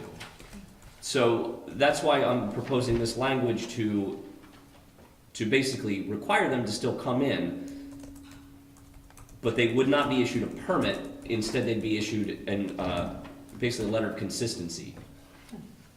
I believe, so this is, if you're familiar with, I don't think they do this anymore, but in Burlington, you would see a red Z card, like what we have on buildings, but you would also see a green Z card on some buildings as well. And they would use that green Z card to indicate that it went through zoning, but didn't need a permit. So it was basically a permit to say you didn't need a permit. So it was... Government. So so they've gotten away from that, and I think they do now something like a letter of consistency, but Double the fee. that was something that they used to do. So that's why I'm proposing this language under section 613. And then if you flip back to the first page under section 610, where it talks about where zoning permits apply, this is where I'm adding in some additional language just to kind of reference back to that exemptions part. So in order to have a garage sale, you will need to get a letter from you, according to this change? Because that's one of the things under exemptions. So I think if it's in, I'd have to look at the specific reference to section 5.4, but I think that's something that even is further exempted. I think that's if you're having a garage sale for multiple days. Like if you're just doing a one day on a Saturday, for example, I think that's fine. I think this reference to garage sales, and again, I'd have to look specifically at the citation, but I think that's for multi-day garage sales. Yeah, drive through rural Vermont, you will see perpetual yard sales. That's true. Right. That are like, some here. yeah. Oh, really? But they're not supposed to be. So, There's an ordinance against that. okay, but then, I see. Like, some of the, like, regular, like, pretty minor landscaping, all of that stuff, like, I'm just Yeah, trying, that's still, that wouldn't require anything. because it It's- says yard maintenance, which does not change the existing elevation of land by more than 2 feet, but isn't it saying that, Sorry, which item are you looking at there? at number 4? Residential lawn and yard maintenance? Right. Because it just implies by adding that language that you have to come in for like having a landscaping come over, like plant some flowers or what, like, I don't know, because it basically says no matter what, right? Like, if you're using one of these exemptions, you still have to come in, and the exemption is like if you're doing minor landscaping in your house. Yeah, that's a good question. That may be more an issue with the specific exemption rather than the definition or than what's here. Right. It may be that we need to add language to exempt from this general maintenance and landscaping. I'm of the curious though. property. Okay, go ahead. I was just gonna ask, the way it's written now is nothing. If I am gonna do one of these things, I don't have to come and see you. Technically, no, but I still, like, for example, with accessory structures under item number 7, Yeah. I still request that people submit a plan so that I can see the size of the building and make sure where they're locating it is outside of the setbacks on the property for accessory structures. So really what this sounds like to me is what you're doing is formalizing that I come in and say, hey, I'm gonna do this, do I need a zoning permit? Correct. And you're gonna say, no, you don't need it. I'm gonna say you don't need a permit, but I Give me- still need to see what you're doing so I have a document that says, I'm putting up a 10 by 10 shed on my property that's 10 feet from the neighboring properties. Yeah. That way I can, if you go out and build a 20 by 20 shed that's right on the property line, I can go out and say, that's not what you told me, you have to tear that down. Right. Or Well, No, you need it some for some of violation. these items, but not necessarily all Correct. of these items. Correct. So I guess what's bothering me, if you will, is I don't need a permit, but you want me to fill out an application and pay a fee to not have to get a permit. Right, Yeah. exactly. Yeah, and I that's the don't- challenge. And I think it makes sense that you have documentation, but I think charging a fee I understand the rationale for it, but it's like, really? And why does You it want me make to sense pay that so you I have don't- documentation? Well, for his file. I Because of what he just know- said, that if you come in and say you're gonna build a 10 by 10 shed within the setbacks, and you Yeah. build a 10 by 20 shed and it's not in the Well, setbacks. that's where like code enforcement comes in, right? It's like, no, you didn't meet our code, you built it outside of what this is, and code enforcement takes care of that. It does, oh, I'm sorry, you were gonna say. Let the mayor speak, come on. You speak. I was just gonna say, why, does the documentation matter? If someone goes and builds a structure they weren't supposed to, it can be torn down either way. Yeah. Yeah. I mean, there would be potentially, yeah. So, I mean, maybe this isn't even necessary. Maybe it needs to be clarified to say that no applications and no fees are required for any of these items. And go the opposite direction. You brought this to us. It seems like you feel that there's a need for it. Is there like some sort of like hypothetical situation that you can better materialize? Well, this I for us? think in a lot of cases, I have people, especially this time of year, a lot of people are calling and saying, hey, I want to put up a fence. Can I do that? And I say, well, yes, as long as it meets these requirements. And they're like, okay, great. And it's like, well, I don't know if you're building that fence or not. And I have to then go out to investigate if anything is going on with that, or if somebody indicates something to me. At least with the application up front, I know what's happening and I know where I may need to go to check to see what's going on, rather than just randomly patrolling the city to find out if there are violations out there. But if you don't need a permit to build a fence anyway, then As You long as do it's under need a 6 feet permit tall. To get a fence though, right? You don't if it's fences are they. You guys made me get a permit when I put up a fence. Well, that's because you put in a drainage thing. As long as they're under 6 feet tall and not right on the property line. And this feels like a lot of extra paperwork for you if everybody in this town is gonna put up wanna redo their fence or put up a fence in the summer. It seems like a lot of extra workload for you that may not result in anything substantial. Well, I mean, it may not. I think it's, so then I guess in that regard, I would say maybe that instead of specifically noting that they would need to get a permit and as part of the permit process pay the fee, we would just reverse that and say that they don't require a permit, they don't require a fee, and they just go and do what they want to do. Which is what it is currently, the current language. I got a problem because there's so many fees now. And Right. how many times have we done something at a house and, I shouldn't say this, but thought afterwards, geez, did I need a permit? You know what I mean? I just don't think we need to charge another fee to people for doing little things like that. I think it would be nice if, when they call, maybe you just say, you don't need anything, but can you send me Right. a note? Well, so the other part of this that I'm just now remembering is that our fee ordinance does have a fee for fences, for accessory structures. They're listed in there. So if If it's above 6 feet, maybe?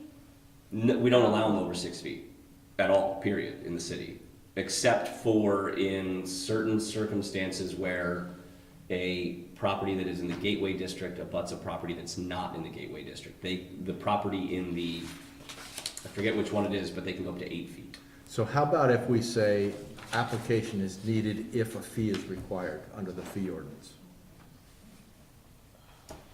We could do that.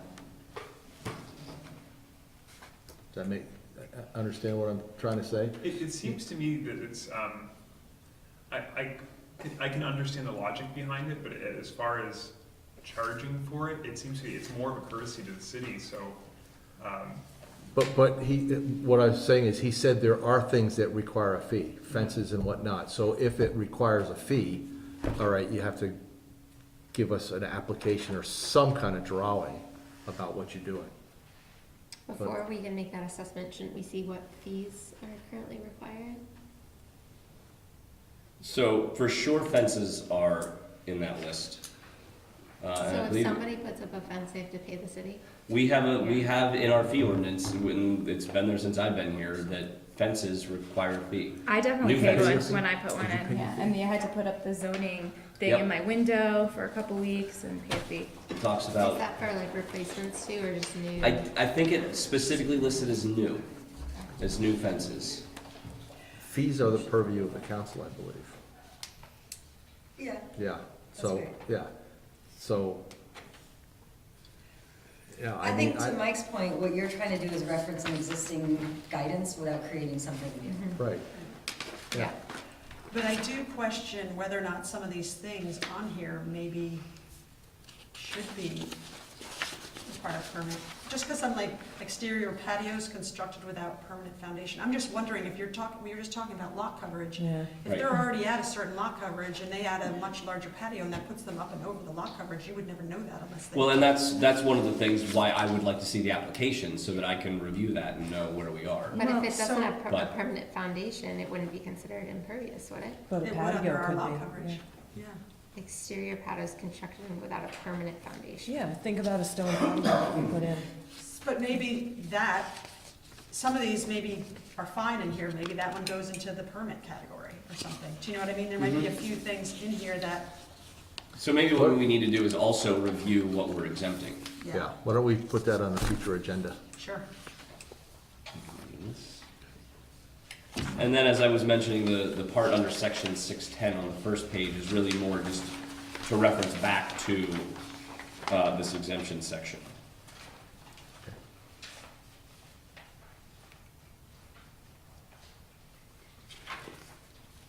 I think ultimately, if we can just simplify, have a permit or no permit, Mhm. and not have another green card, I think that would be beneficial. Yeah, I mean, that'd be great if I don't, yeah.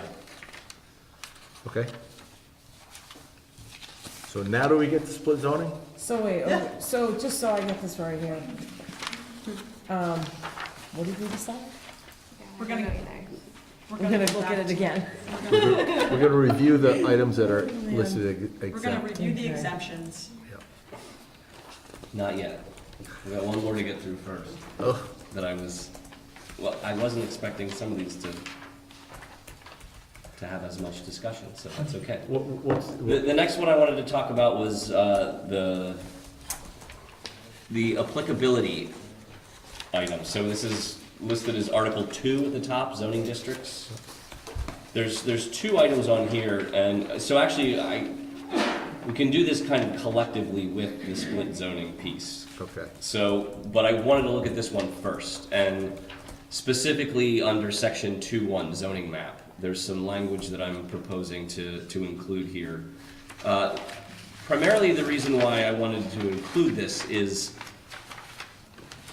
as we've discussed previously, our zoning map and our parcel map are two different boundary lines. Our parcel mapping is based off of one set of data, our zoning boundaries are based off of a similar set of data, but not necessarily the same. Our parcel mapping, I believe the last time it was updated in any comprehensive way was in 2013. And our zoning was just updated in 2016. And I wasn't here when the zoning was updated, but as I look at the map, it appears as though every property was given an individual zoning district. There was no expectation that properties would have more than one zoning. So the state is in the process of updating all of the municipalities in the state, updating all their parcel boundaries. As such, those boundaries will become, the parcel boundaries will become more exact with other municipalities, within themselves. The geometry of all the parcels will close, and a lot of other technical components of that data, so that they are more geospatially referenced. Our zoning is not going through that process. So when we get a new parcel layer, it's possible that our zoning layer could be askew. And so what I wanted to do was add this language in to just be able to better strengthen the uncertainty in some of these boundary lines. Well, sorry, there's already the uncertainty in the boundary lines in here, but to add the language about the boundary errors, the property boundary errors that are identified,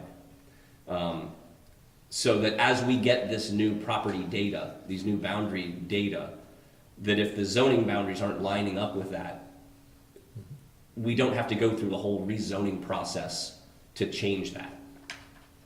Because some of them may be off a little bit here and there, some of them might be off more.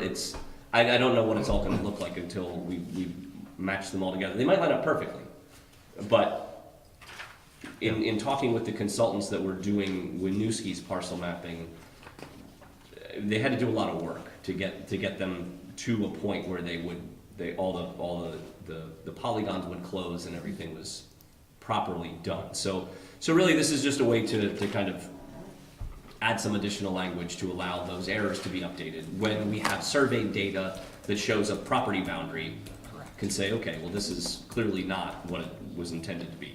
So, And that's consistent with what the zoning rewrite or new map intended. that's Yeah. the way I view it, yes. I'm pretty sure Yes. that's what it was. Yes, so, okay. But does this, if somebody combines their lots and their property boundary now is different, does that now allow them to be in that one zone? No, Because if they review the property boundaries and, it's, for example, in the Gateway District, they buy the lot behind it, now it's one lot, they're reviewing it, would then that all be since it now is one lot, would that all be Gateway? no, Okay, so why not? because the zoning wouldn't change by the combination of the lots. But if it would look like one parcel in the map? So that's where we'll go to the other piece now. So hold that question, and I don't want to ignore that question, because what I would like to do now is jump to the split zoning piece, or to the other part, the last document, section 6.4 under revisions to existing Joe. lot lines. Before you jump there, are you gonna notify the property owners before you start adjusting boundary lines? So the parcel map is the tax map. It doesn't really change anything. It's not an official thing. It's just for planning purposes. I know, but are you at least gonna notify the property owner of what it is you're doing? What if you get into an issue over tax map says something, deed says something else? We got a question of whether you own 47 feet or 52 feet. This would only impact zoning. This would not impact the property boundary itself. Oh, okay, okay, This would only affect the zoning boundary. okay. Yeah, and the way it's written is the lines go by the property lines, really in effect as of whatever that date was. The 2016 adoption of Yeah. the regulations, yeah. Okay.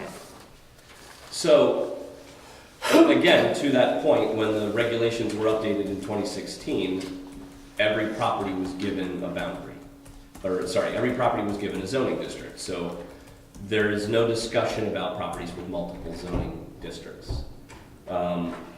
It wasn't really contemplated at the time. So we have this provision in section 6.4 that allows for a combination of lots.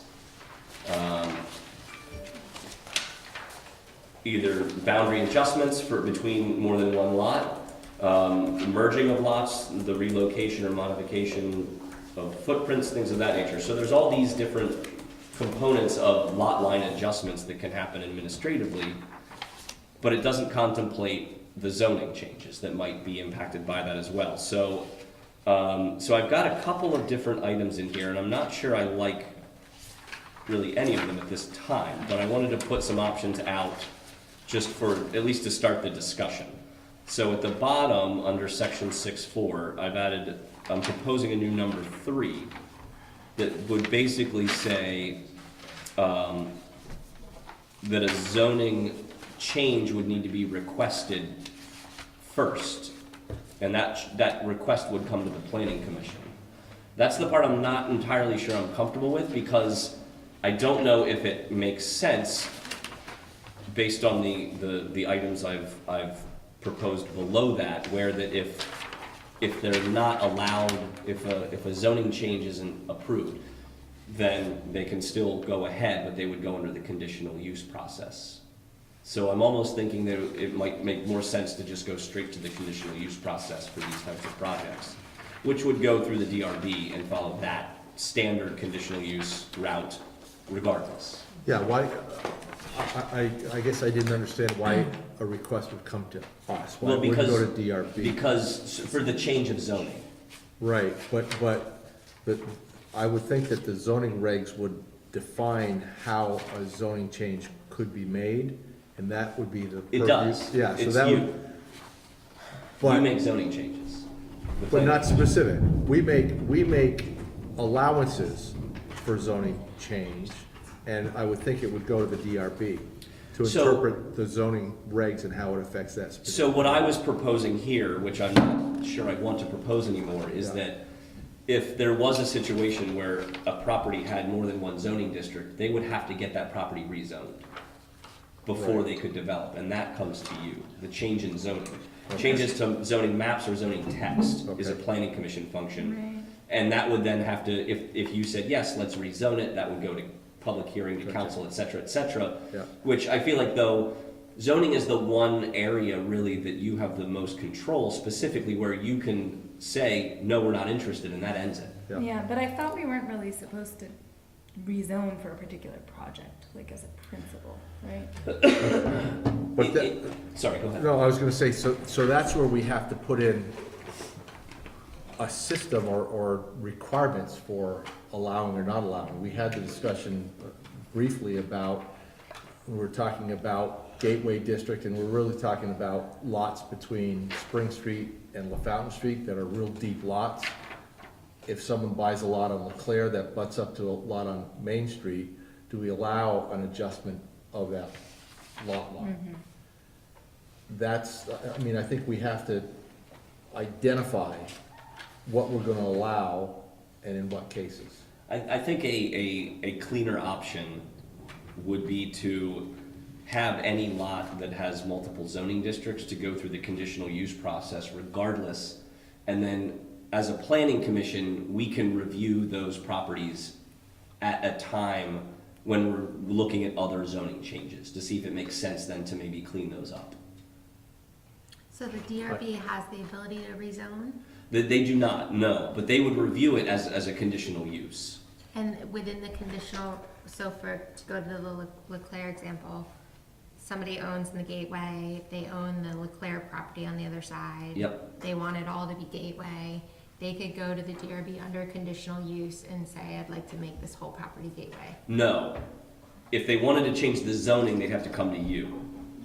What I'm suggesting is that if they wanted to develop under the existing zoning pattern with the multiple zoning districts, it would go to the DRB as a conditional use, and it would no longer fall under the realm of an administratively approvable project.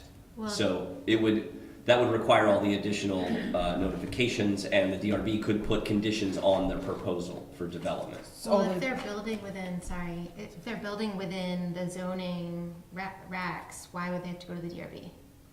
Because the lot would now have multiple zoning districts. If it's one lot, if they're merging multiple lots into one with multiple zoning districts. So is that what happened with the mansion project? It is, right? Yeah, It yeah, is. they've got multiple lots that are not all in the same district that they're merging. Although it didn't go through conditional use, right? Correct, because there's no provision for that. Yeah. Excuse me? It went to conditional use? No, it did No, not. It did not. It did not. Because there's no provision. We don't currently have any provisions in our regulations that would require that. So what, if I could, just what does this mean that merging of two lots into one that does not result in the creation of a non-conforming lots and do not materially or substantially alter the findings and conditions of the previous subdivision approval? Doesn't that mean the existing uses, allowable uses under the code?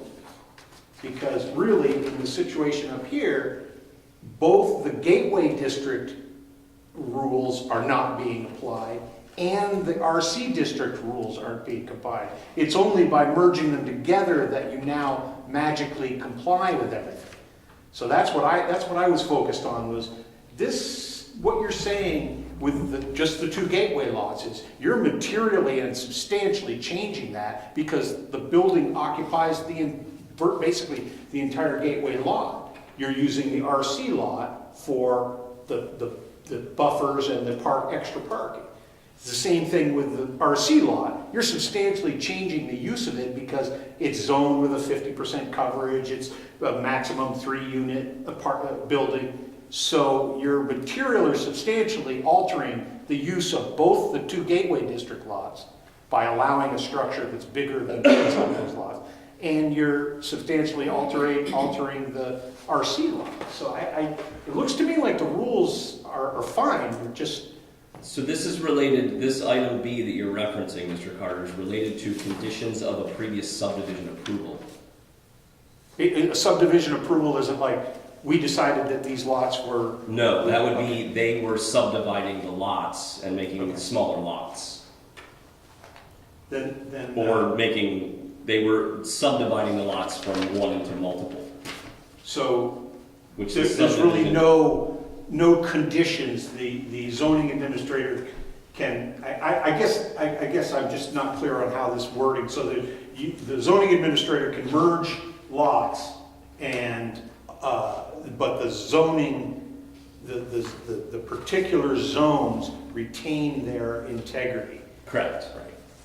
Correct. Well, when you say that, then I look at the two gateway district lots and I say, okay, I'm with you. Okay, these two gateway district lots need to retain their compliance with the form-based code, and it clearly doesn't in that instance, because the building occupies virtually the entire two gateway lots. There's no 50-foot buffer, and you see it in their plan, they're using the 18 Mansion Street as their buffer and additional parking. So I don't understand how you can say that they're retaining their zoning characteristics. So again, I'm gonna go to, this isn't the place, I let you go as an example, Yep. but this isn't, we're not here to talk about that project, but. I'm just using it as an example. I understand that. You- I understand that, and so, that's why I said before, I think we have to come up with criteria to allow for, or not allow for, an adjustment of a zoning line in a case where two or more lots are merged.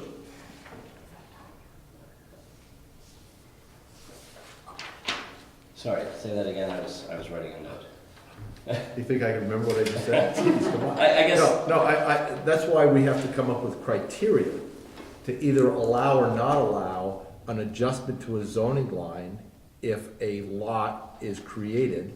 Because right now, there are no lots, when we did zoning, no lots were in two zones. Each lot was in just one zone. So if someone buys an adjacent lot in a different zone, the question is, are we going to allow any kind of movement of that zoning line as they do in other communities, or not allow it? And if we do allow it, are there cases where it's okay here or not there? And specifically what I'm talking about is, and we had this conversation about between LeClaire and Spring Street, or between Spring and LaFountain Street, is, okay, maybe we allow a movement of the gateway zone as long as there's sufficient depth to the residential zone, so that we maintain a buffer between residential and commercial uses. That was an initial discussion we had, okay? Now, I will admit, our concentration at the time was between LeClaire and Main Street. We understand now that the gateway is a long span of properties.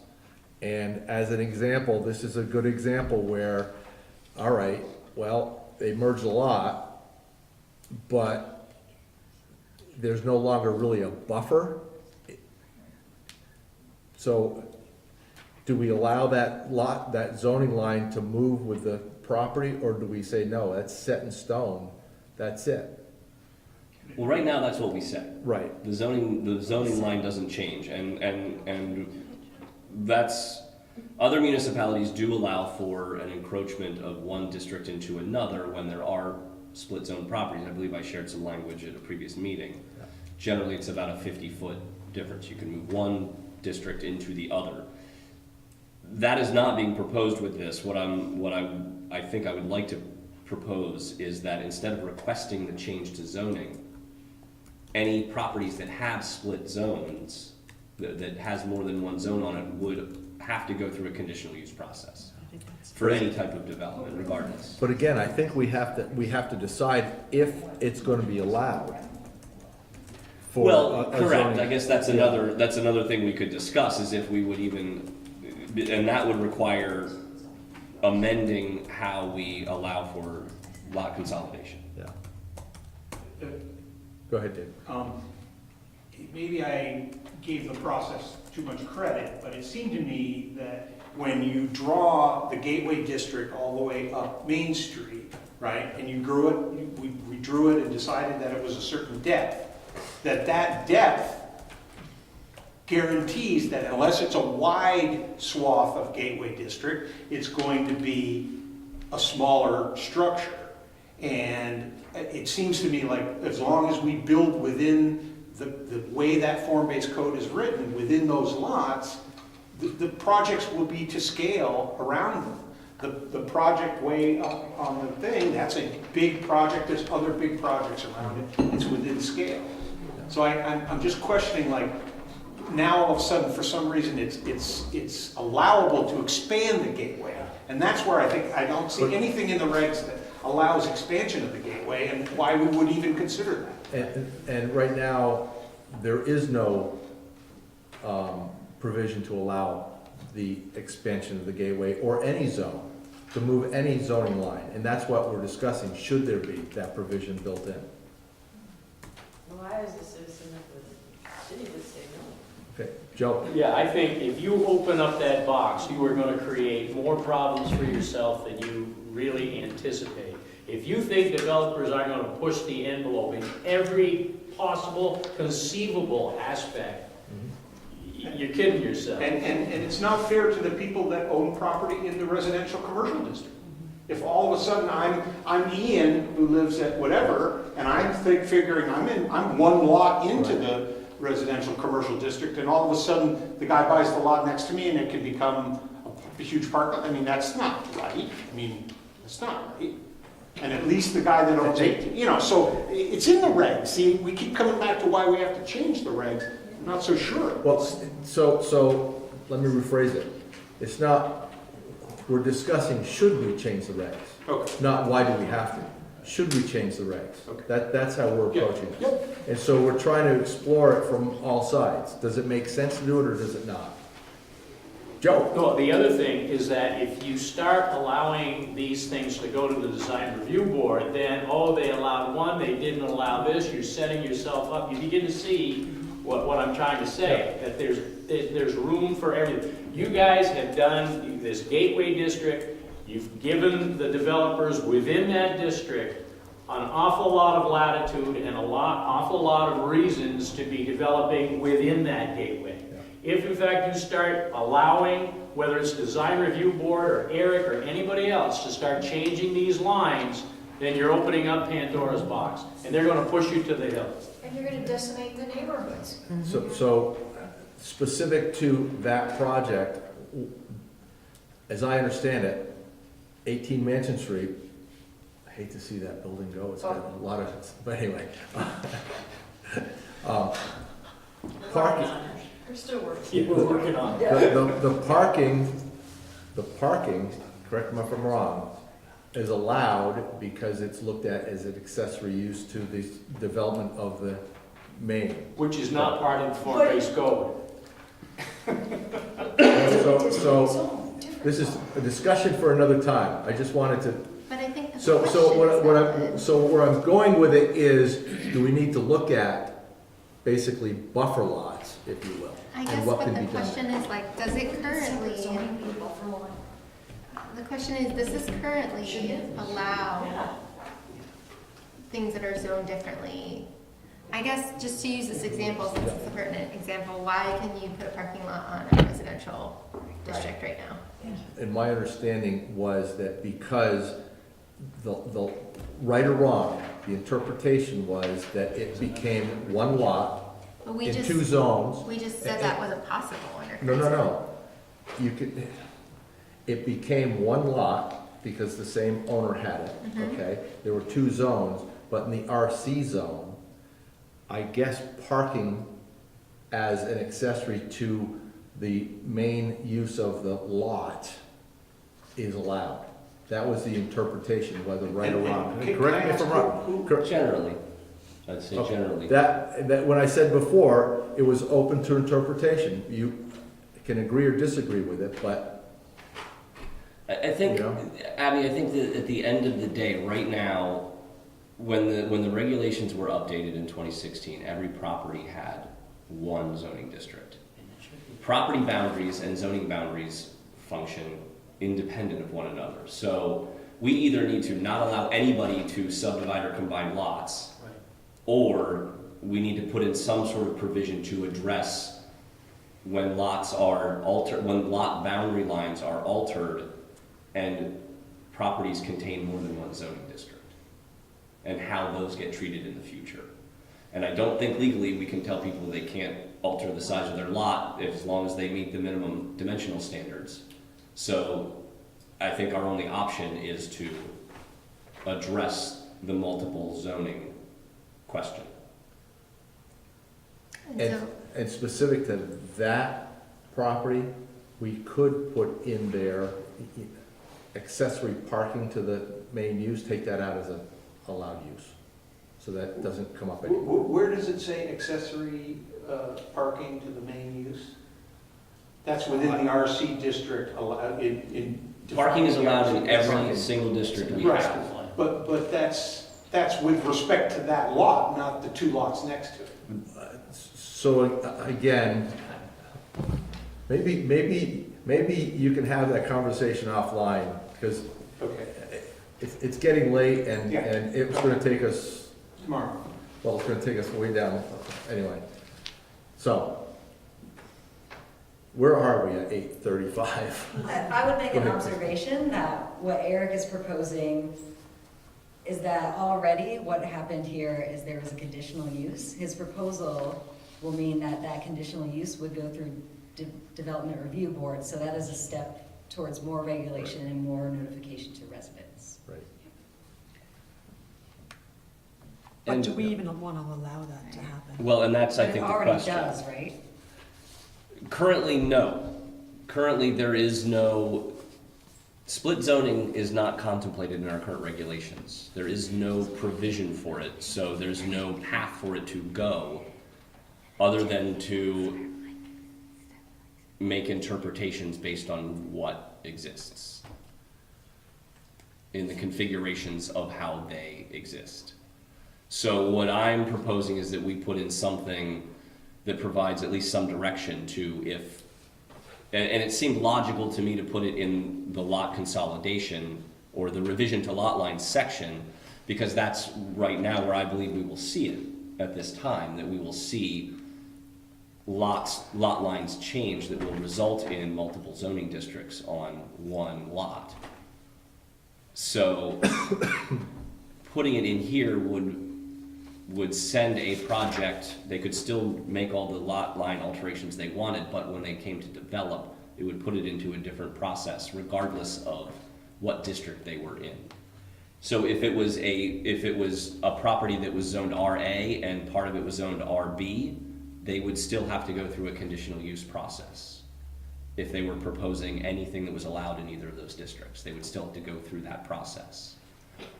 I feel like, So- and I wasn't part of the form-based code team, planning commission when they put it together, but I felt like a lot of effort and thought goes into for creating that, or just zoning in general, then to allow a process for people to start modifying seems counterintuitive to keeping what the intention of our zoning was.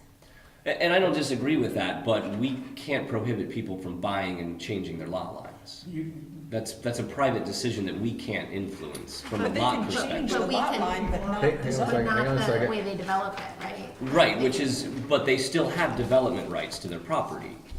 And I guess that's fine with us, right, as long as they're developing it within the zoning. But we don't know what that is. I mean, there's no Because you guidance can't to have say, two zones. because we have two districts, so right now it's, So, there's no guidance to say how that property then should be developed. seems to me the rub is really where you've got a commercial zone next to a residential zone. Yeah. And so I think what we have to, I think that does make sense that it has to go through DRB because you get the notification requirements and all that stuff. But we have to write into zoning protections for the residential zones. So, you know, it might be that we'll go back to a 50-foot buffer or something. But if they so keep that, buying the lots, like say they bought the bunch of mansion lots but going the down zone, into but mansion. the zone doesn't change. But if they have the 50-foot Yeah. buffer and they keep buying lots. Yeah. So maybe it's not, I mean, Forgive my bluntness, Abby, but people don't have to sell those lots too. So it's, I mean, there's two sides of that equation, and that's a private function that the city can't influence, how lots are bought or sold. But What the we can city do is directly look at influences how those lots are used. Yeah. yeah, so it could be in that case, maybe it's, you know, that lot in a different zone, you know, can't be used to support, you know, a non-conforming use for that zone. You know what I mean? So in other words, if you've got in the commercial zone, someone's putting something up and they want to use the residential zone for parking, let's use that for an example. We can say, no, you can't do that because it's infringing within the residential zone. Is using the lot for parking, is that a conditional use that goes to the DRB? Like in the current example here, or using a two-zone thing, Yeah. does that by de facto create is that still a permitted use that doesn't require DRB? I don't know the answer to that. Do you? Yeah, It's that's- permitted use? I'm sorry? Parking. Parking is permitted in every It's district. permitted. Parking in support of that lot, not the lot next to it. Yeah, but it's not written that way.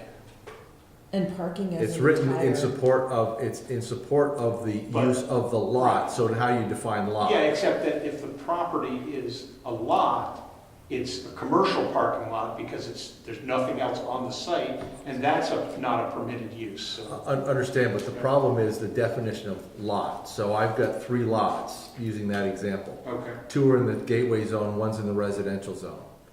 I'm developing it as a single lot, okay? I put the structures in the commercial zone and I put my parking in the residential zone.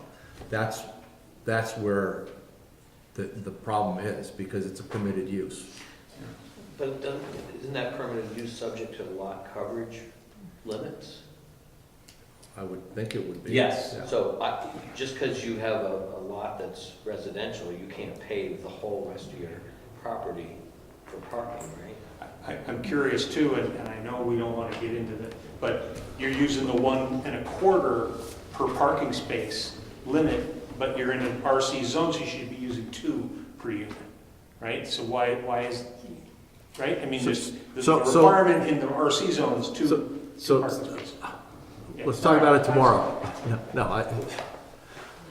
Anything, yeah, Craig? One observation though about the debate how you handle these merged lots. So am I hearing correctly that the state may be redrawing lines so that a property owner, through no action whatsoever, is all of a sudden going to have multiple zoning districts? No, that's what we're talking about, is that it allows the zoning administrator to administratively, essentially, the zoning lines are gonna follow boundary lines. So it's not gonna happen that your lot suddenly is gonna be in 2 different zones. It's gonna be in the zone that it was supposed to be in as of the adoption of the current zoning.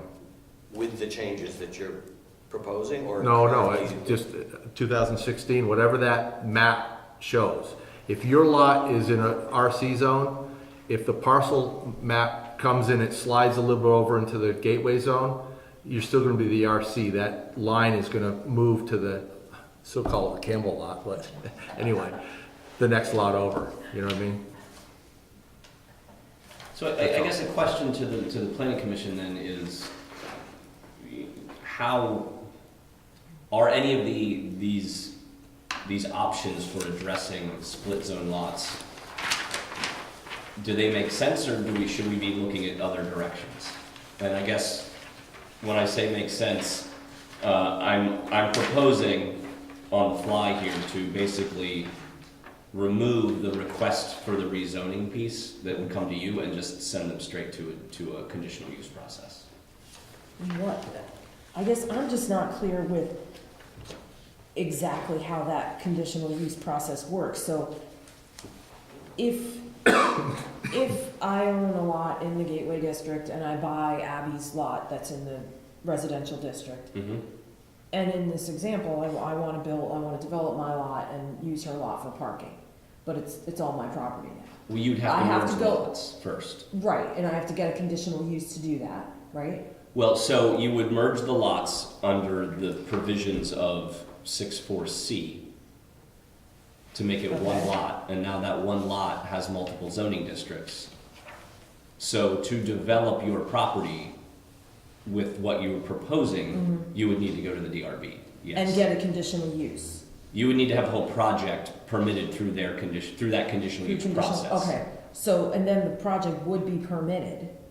If the Presumably. DRB, yes. Presumably, it would be If it met the permitted as conditions- conditional use. If it met the conditions of the DRB, yes.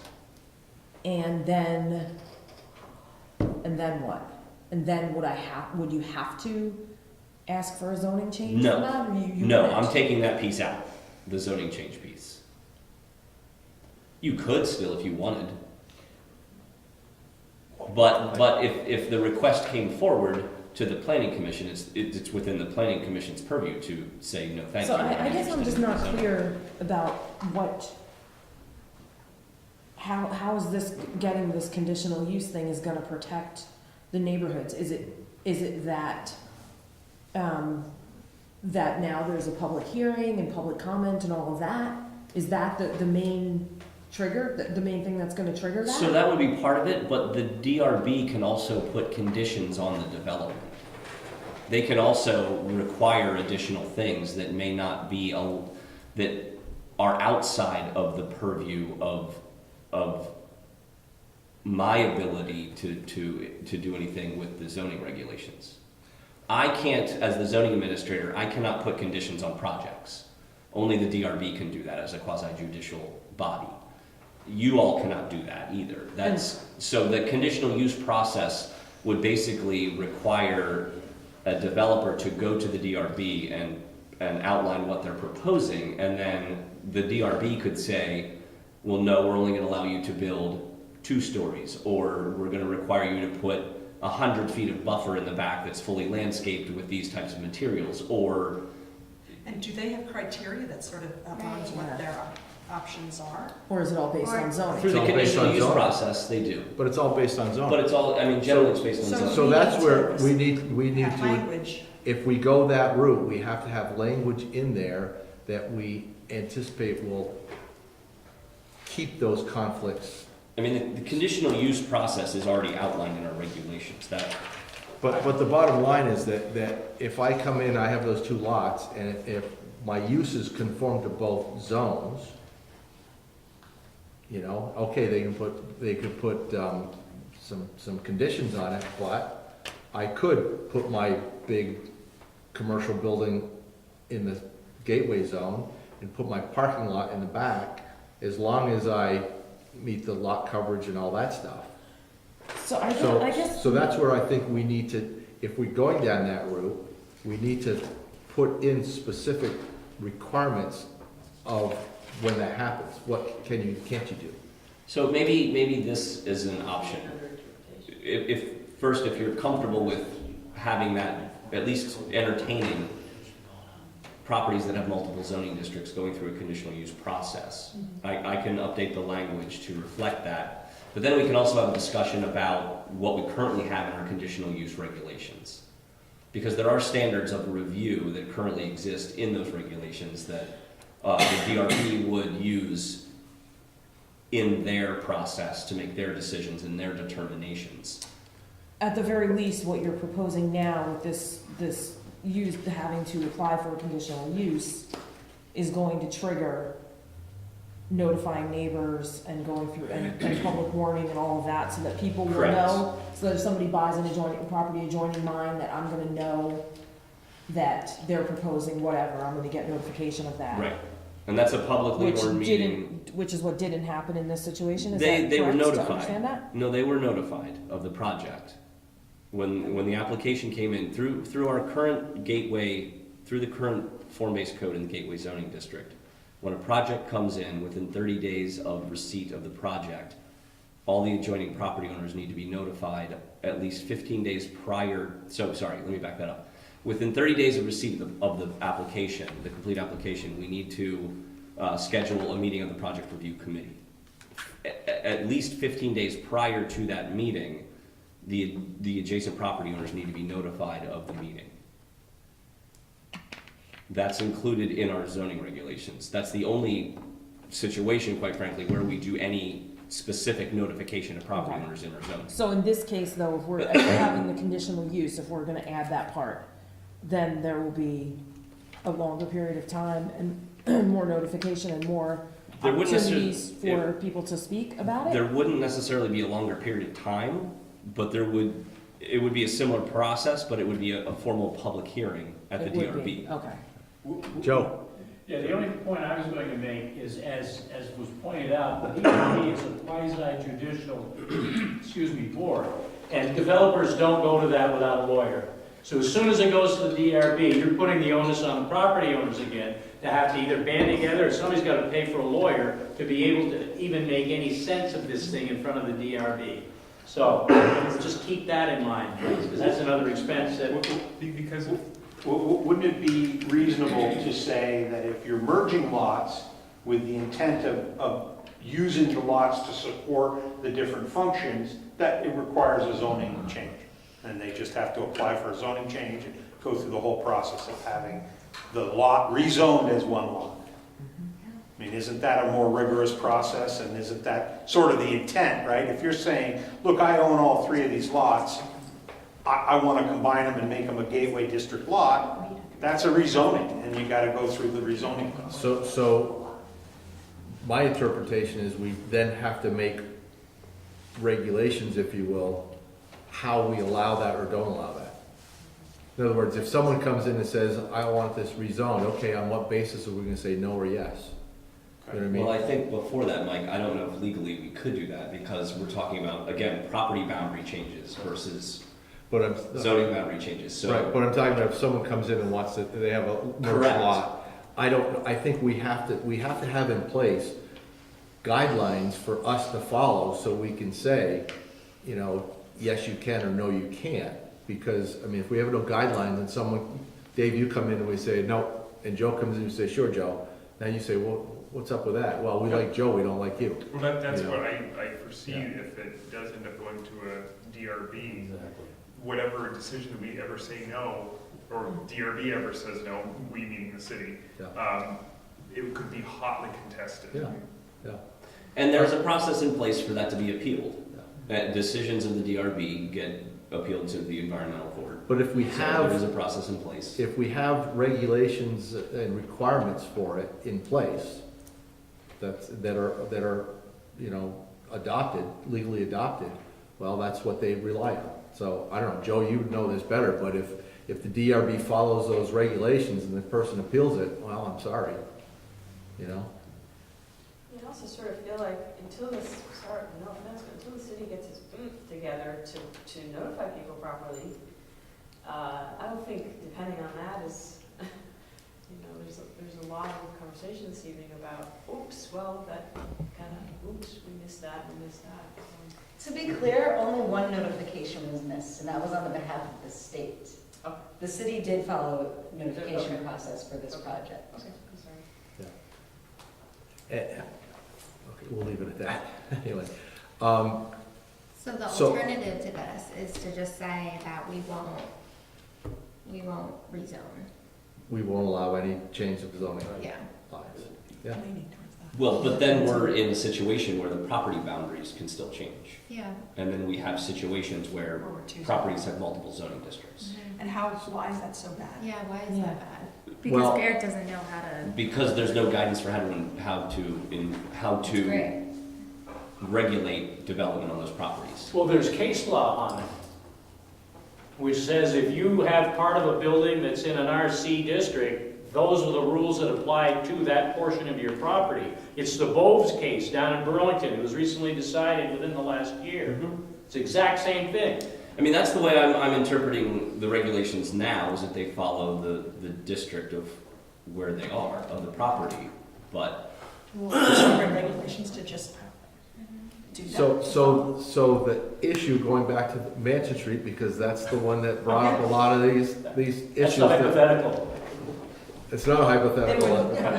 It happened. Far from it. The problem is that, okay, they had this lot in a residential zone, that they merged with the two lots in a gateway zone, and they used the residential lot to do parking, which isn't necessarily compatible with the adjacent residential uses, But it's currently allowed under. but it's RC. currently allowed. And so I think that's where we have to talk about, all right, if there are a split, zone lot, what do we allow and not allow in that residential zone, if you will, to protect the neighborhood? I don't understand why we just don't, why are we not using the rules of what the residential zone is? If We are. But we're not, But if you're not we're using allowing a rules that parking lot in a form-based. residential zone, It's we're not. allowed. It's Parking A is whole, I allowed. can Yeah, turn but my not whole the- property No, into a not the whole parking lot. property. But how many? And, Yeah, how and much not are- a commercial lot, though, that's a conditional use. Parking is allowed for the units on that property, but not for are you saying it's not? Again, interpretation. Well, a parking lot with no other structures, that's not a commercial parking lot? Interpretation. I'm gonna go back to, and I don't wanna put words in, what was explained to me was, it's one lot. The developer came in, I'm gonna develop this lot. A part of it happened to be in the residential zone. I'm gonna use that for parking for whether it's the commercial units or the residential units, whatever you want. Parking is allowed in support of the main structure on a lot. The interpretation was it became one lot. Right or wrong, that was the interpretation. So I think that's one of the things that we have to address. What's the interpretation of a lot in that case? But in something like that, could you have a maximum parking, allowable per residential? I mean, do we have a I don't think we have. We don't have a maximum right now. No. Yeah, but we have to think about We have what lot all the coverage. possible Right. situations where those Yeah. restrictions could be, restrict property rights for other owners throughout the city and their particular uses, right? But when you say an interpretation, okay, that's the developer's interpretation, right? And it came to the city, and so how does the city interpret it? Is it one lot or is it three lots? Right, and And the I think interpretation was it was one Eric's lot. said they have to retain their existing, requirements of the different zones. But I believe they merged the three lots into one. But the zones still apply, right? So So there's two different things. Where's the There's neighborhood the lot- banners on the Gateway District lot? They're using, I'm just saying, I- when you say it's an I- interpretation, I- is it the developer's interpretation? I completely understand what you're saying, and I don't disagree with it, but it's not I don't want to get into that here, because it's not my place to. Well, I'm only trying to clarify what an interpretation is. Is it Eric's interpretation, or is it the legal and representatives of the developer? It's their interpretation. It certainly looks to me like it's the developer's interpretation, and we're not getting our own legal opinion, our own, things to say, yeah, I guess they're right, or I guess they're wrong. It seems like we have the latitude, the zoning administrator has the latitude to say, that's not the way we see it. Understood. If you want to answer it, you can, but. I'll just answer it very briefly. The zoning regulations are enforced and interpreted by the zoning administrator. Currently, the city of Winooski zoning administrator is me. So the interpretations and the enforcement and the way the regulations are being reviewed are my decisions. Have you gotten an independent legal opinion? Yes. Okay. One thing that seems strange, Mike, is the form-based code was supposed to make things black and white. You check this box, you check this box, you check this box. Now, how many times tonight have we heard, well, that's a matter of interpretation, well, that's a matter of interpretation? Maybe the form-based code isn't working the way we thought it Which is- should. Or maybe it's Which- just not being interpreted correctly. Which is why we're discussing zoning and what we need to adjust, tweak, whatever you wanna call it. I mean, I'm gonna admit, when I thought form-based code was something that would be positive for the city, I still think it is. But I also think that there are some things that we need to tweak. And I call it the unintended consequences. Things that as we're going through, there's an awful lot of stuff, and you don't pick it all up until you get a specific project and you say, excuse the expression, you say, damn, we missed that. Yeah, I You know? understand. Yeah. Not trying to make an excuse, that's just the way it is, No, you know?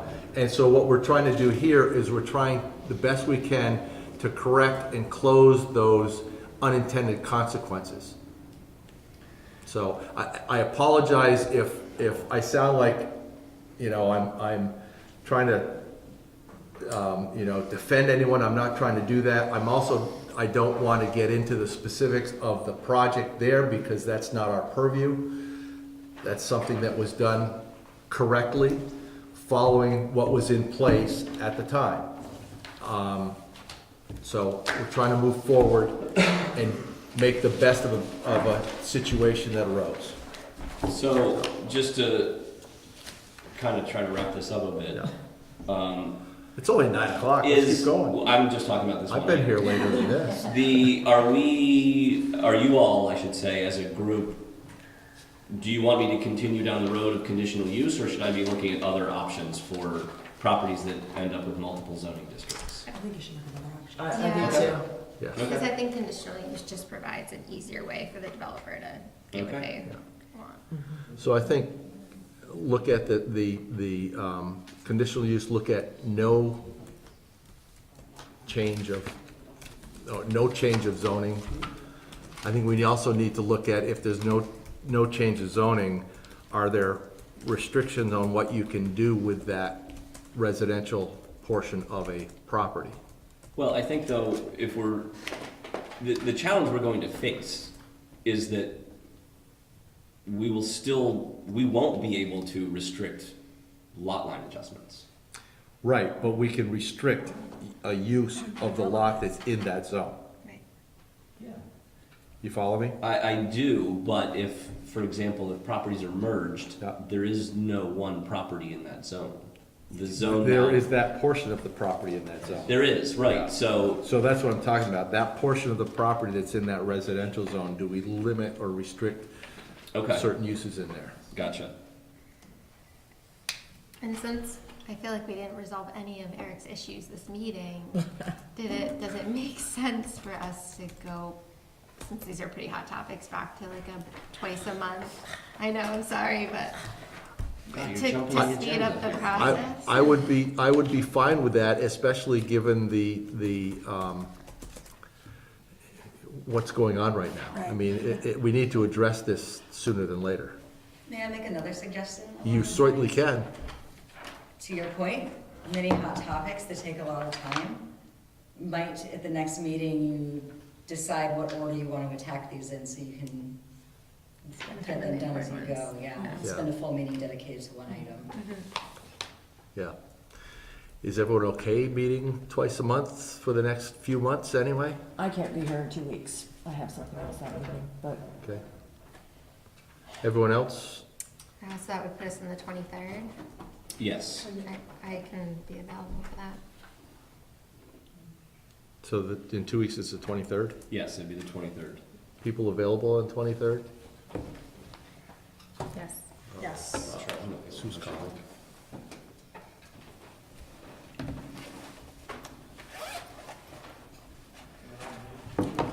No, it's probably not Sue's mom. Excuse me for just a second. Yeah. I guess Palace is vice Okay. chair, do you wanna?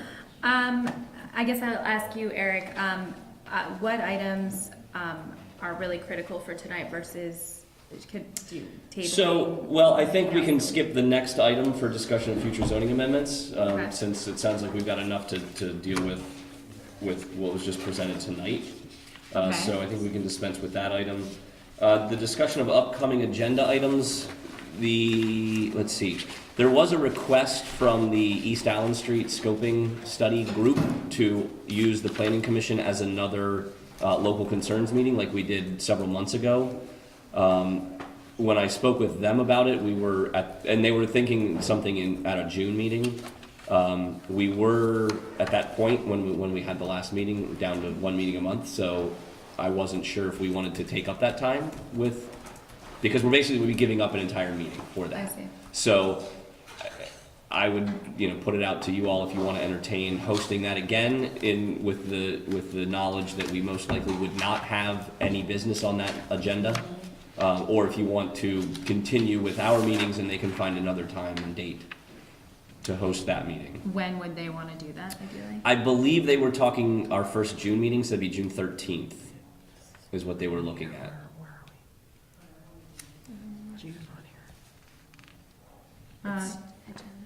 Thoughts, anybody? It's, So it's the East Allen.